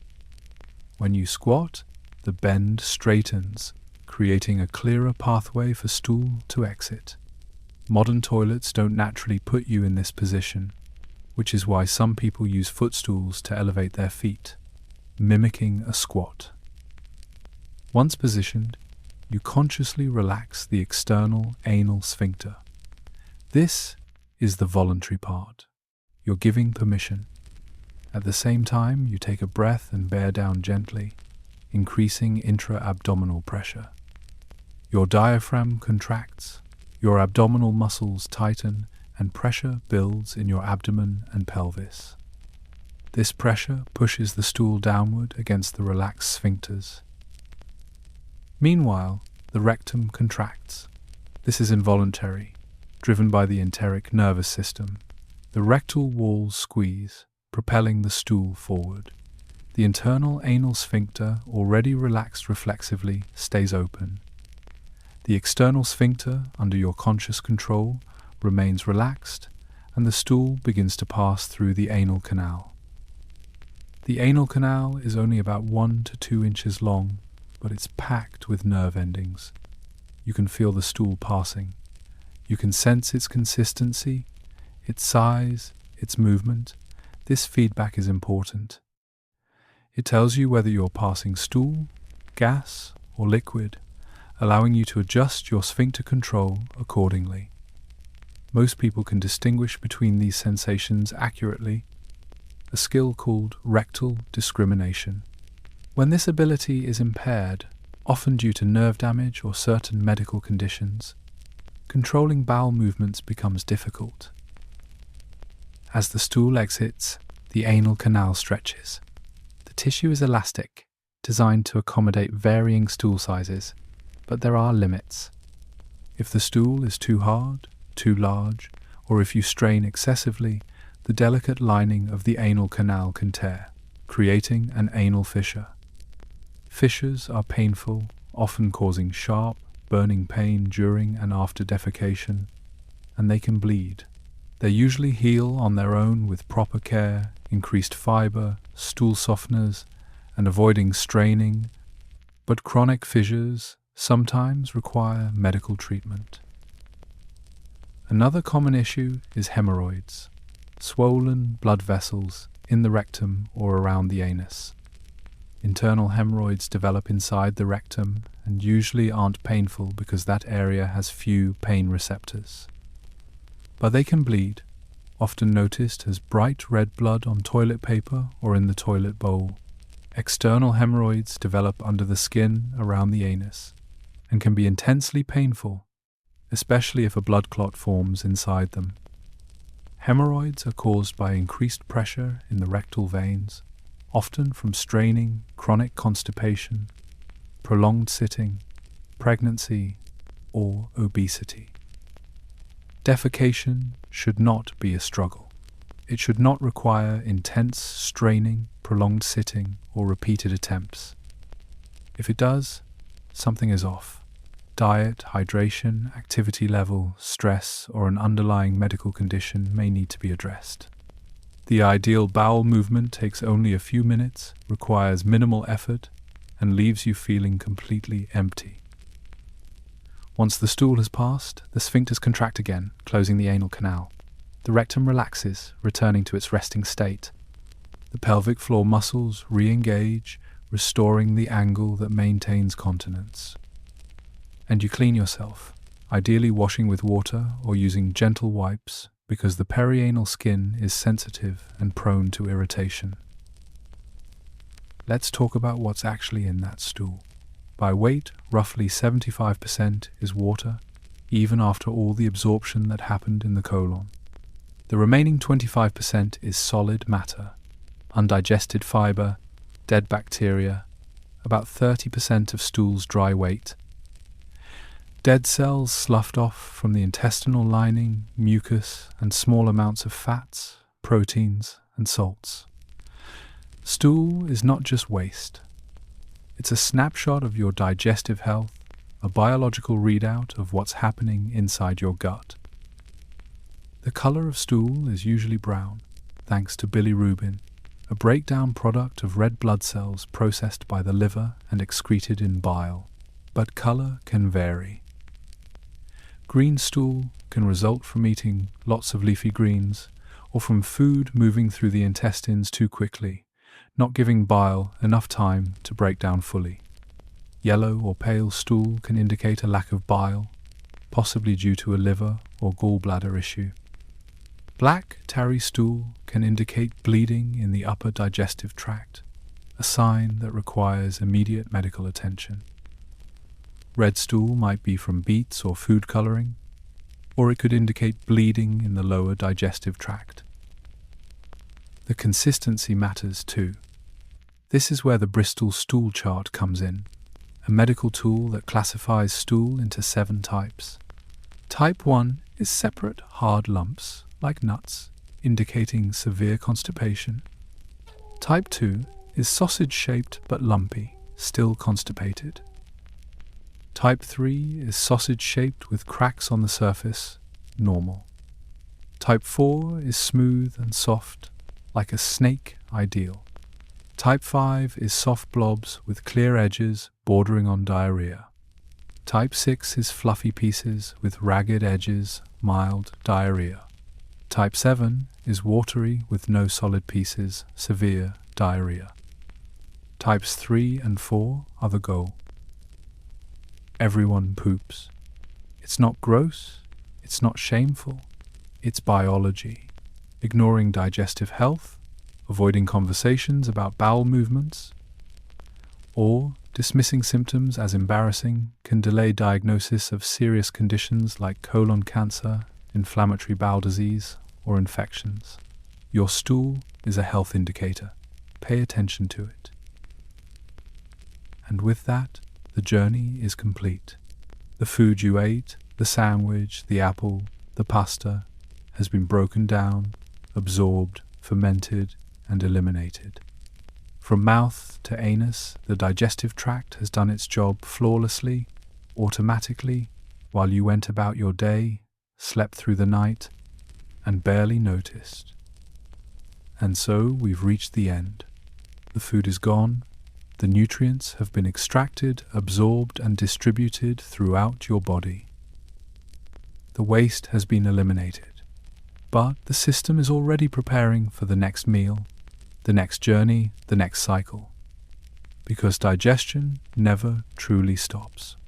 Even now, as you lie in bed, your digestive system is working. Saliva is being produced. Your stomach is contracting gently in a process called the migrating motor complex, sweeping out leftover particles and bacteria between meals. Your intestines are moving, your microbiome is fermenting, your liver is processing nutrients absorbed hours ago. This entire process, from the moment food touches your lips to the moment waste exits your body, takes roughly 24 to 72 hours on average. But it's not a straight line. Different foods move at different speeds. Liquids pass through in hours. Fats linger for half a day or more. Fiber, which your body can't digest, stays the longest, pushing through the colon until it's finally eliminated. And every step, every phase, every chemical reaction happens automatically, orchestrated by your enteric nervous system, the 100 million neurons embedded in the walls of your digestive tract, often called the second brain. You don't think about digesting. You don't consciously produce stomach acid or contract your intestines or absorb glucose. You don't tell your pancreas to secrete enzymes or your liver to produce bile. It all happens in the background, governed by signals, hormones, reflexes, and ancient evolutionary programming. Your body knows what to do. It's been doing it since the day you were born, and it will keep doing it until the day you die. And yet, this automatic system is deeply connected to your conscious life. What you eat affects how you feel, how you think, how you sleep.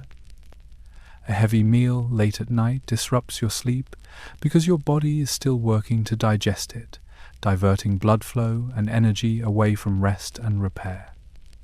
A diet low in fiber starves your microbiome, leading to inflammation, mood disturbances, and weakened immunity. Chronic stress alters gut motility, either speeding it up and causing diarrhea or slowing it down and causing constipation. Sleep deprivation disrupts the circadian rhythms of your gut bacteria, reducing diversity and increasing inflammation. The gut-brain axis is real. Your digestive system and your brain communicate constantly through the vagus nerve, hormones, immune signals, and the metabolites produced by your microbiome. 90% of your serotonin is made in your gut, GABA, dopamine precursors, and other neurotransmitters are influenced by gut bacteria. When your gut is unhealthy, your mental health suffers. Anxiety, depression, brain fog, irritability, all of these can be linked to digestive dysfunction, and the reverse is true. Stress, anxiety, and poor sleep harm your gut, creating a feedback loop that's hard to break. But you can support your digestive system. You can make choices that help it function optimally. Eat a diverse diet rich in whole foods, fiber, fruits, vegetables, legumes, whole grains, nuts, seeds. These foods feed your microbiome, providing the fuel bacteria need to produce short-chain fatty acids, vitamins, and anti-inflammatory compounds. Include fermented foods like yogurt, kefir, sauerkraut, kimchi, miso, and kombucha to introduce beneficial bacteria and increase microbial diversity. Stay hydrated. Water is essential for every stage of digestion, from saliva production to nutrient absorption to stool formation. Dehydration slows everything down, leading to constipation, sluggish digestion, and decreased nutrient absorption. Aim for at least 8 glasses of water a day, more if you're active or in a hot climate. Move your body. Physical activity stimulates gut motility, helping food move through your digestive tract more efficiently. Even a short walk after meals can improve digestion and reduce bloating. Exercise also supports a healthy microbiome, increasing bacterial diversity and promoting the growth of beneficial species. Manage stress. Chronic stress wreaks havoc on digestion. It alters gut motility, increases inflammation, weakens the intestinal barrier, and disrupts the balance of gut bacteria. Find practices that help you manage stress, whether it's meditation, deep breathing, yoga, spending time in nature, or simply taking breaks throughout the day to rest and reset. And prioritize sleep. Sleep is when your body does its deepest repair work. During slow-wave sleep, growth hormone is released, promoting tissue regeneration, including the lining of your stomach and intestines. Your microbiome follows a circadian rhythm, with bacterial populations shifting based on when you eat and sleep. Disrupting your sleep disrupts this rhythm, leading to dysbiosis, inflammation, and impaired digestion. Aim for 7 to 9 hours of quality sleep per night and try to maintain a consistent sleep schedule, even on weekends. Avoid eating late at night. Give your body at least 2 to 3 hours between your last meal and bedtime. This allows your stomach to empty and reduces the risk of acid reflux when you lie down. It also aligns with your circadian rhythm, supporting better sleep and healthier gut bacteria. Listen to your body. Pay attention to how different foods make you feel. Notice patterns in your digestion, your energy, your mood. If something consistently causes discomfort, bloating, or digestive distress, investigate. You might have a food sensitivity, an intolerance, or an underlying condition that needs attention. Don't ignore persistent symptoms. Digestive health is a window into overall health. Your digestive system is a marvel of biological engineering. It's a 25 to 30 foot long processing plant, folded into a space no bigger than your torso, capable of extracting nutrients from an astonishing variety of foods, defending against pathogens, housing trillions of beneficial bacteria, and communicating with every other system in your body. It works tirelessly, quietly, automatically, asking for very little in return. Just real food, enough water, movement, rest, and a little attention. So tonight, as you drift off to sleep, know that your body is still working. Your intestines are absorbing water. Your bacteria are fermenting fiber. Your liver is processing nutrients. Your cells are regenerating. And tomorrow, when you wake up and eat breakfast, the cycle begins again. Another meal, another journey, another quiet miracle happening inside you, unseen but essential. Thank you for joining me tonight. If you enjoyed this deep dive into digestion, leave a like, subscribe for more biology to fall asleep to, and drop a comment letting me know what topic you'd like to explore next. Maybe the journey of a breath through your lungs, or the life cycle of a single red blood cell, or how your brain repairs itself while you sleep. The possibilities are endless, and your body is full of stories. Rest easy, your body's got this.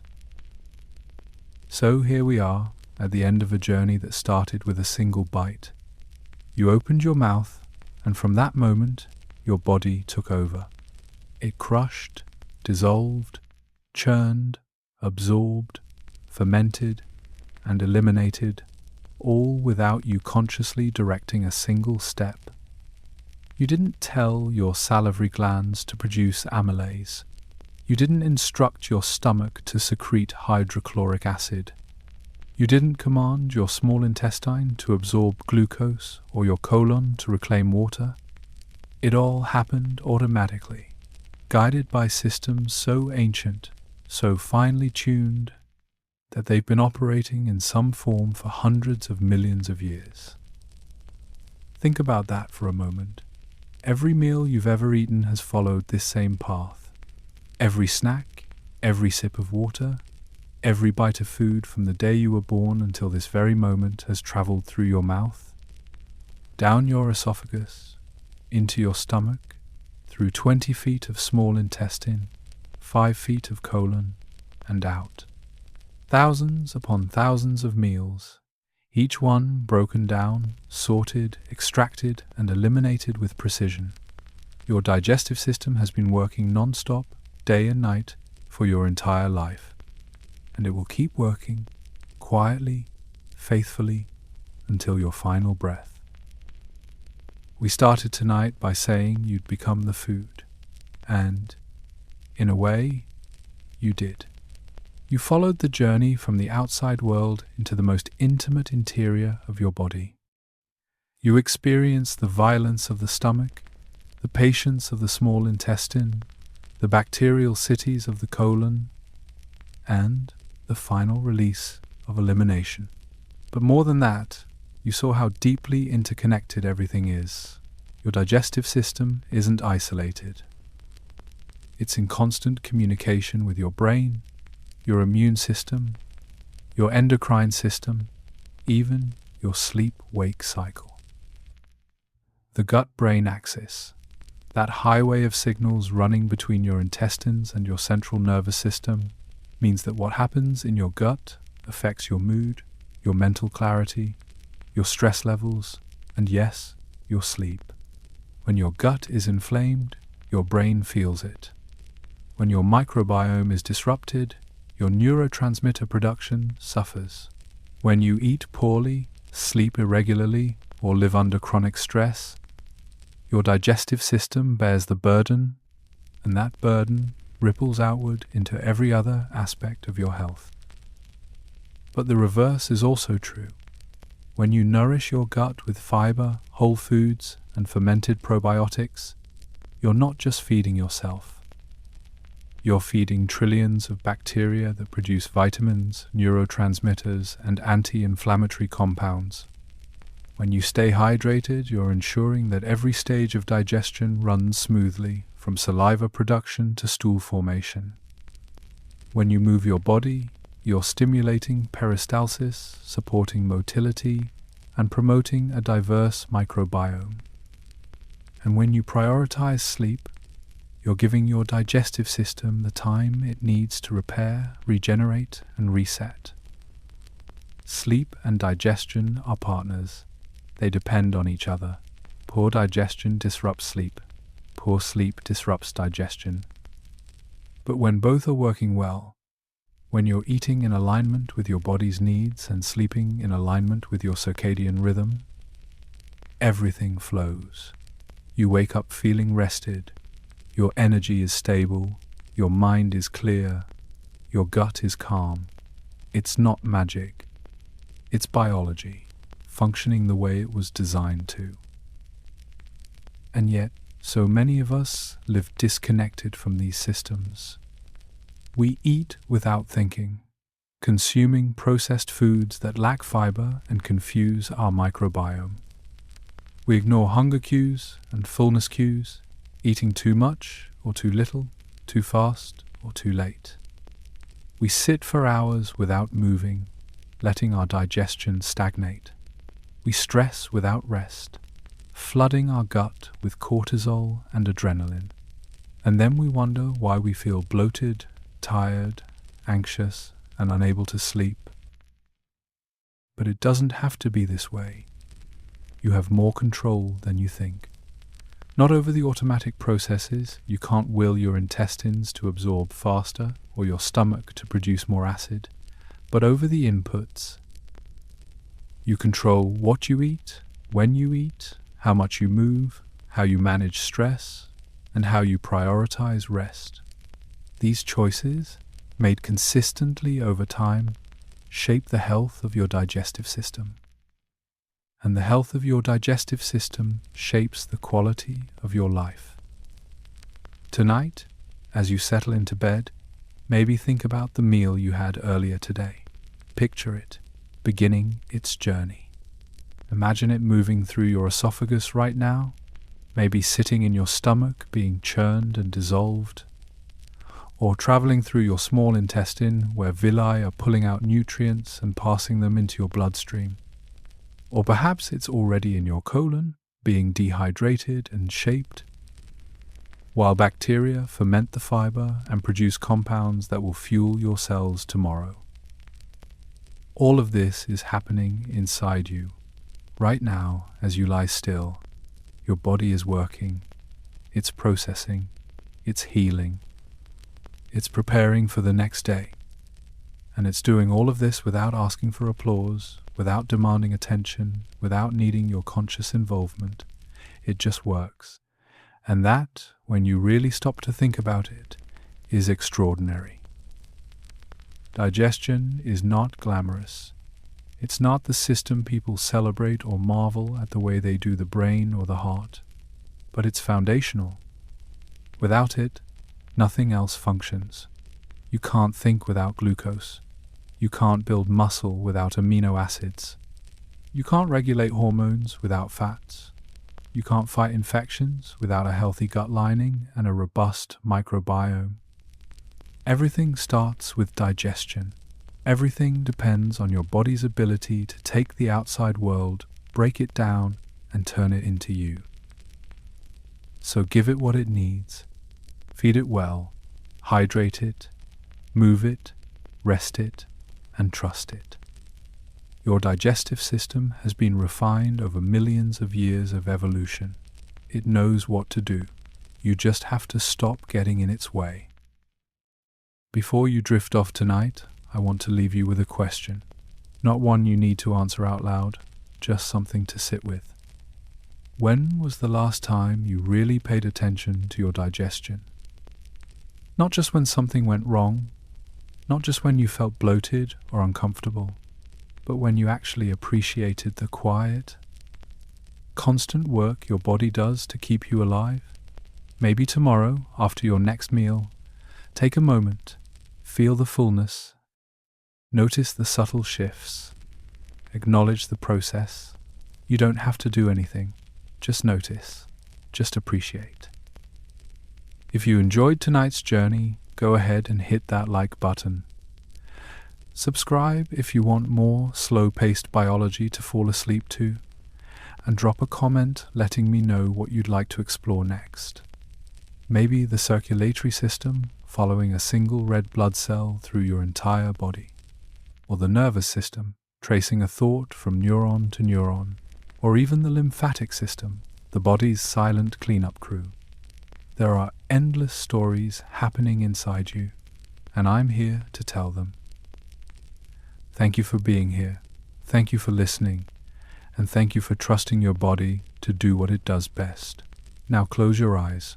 Let your breathing slow. Let your muscles relax. And know that even as you drift into sleep, your body is still working, still caring for you, still turning food into life, one bite at a time. Rest easy. You're in good hands, your own.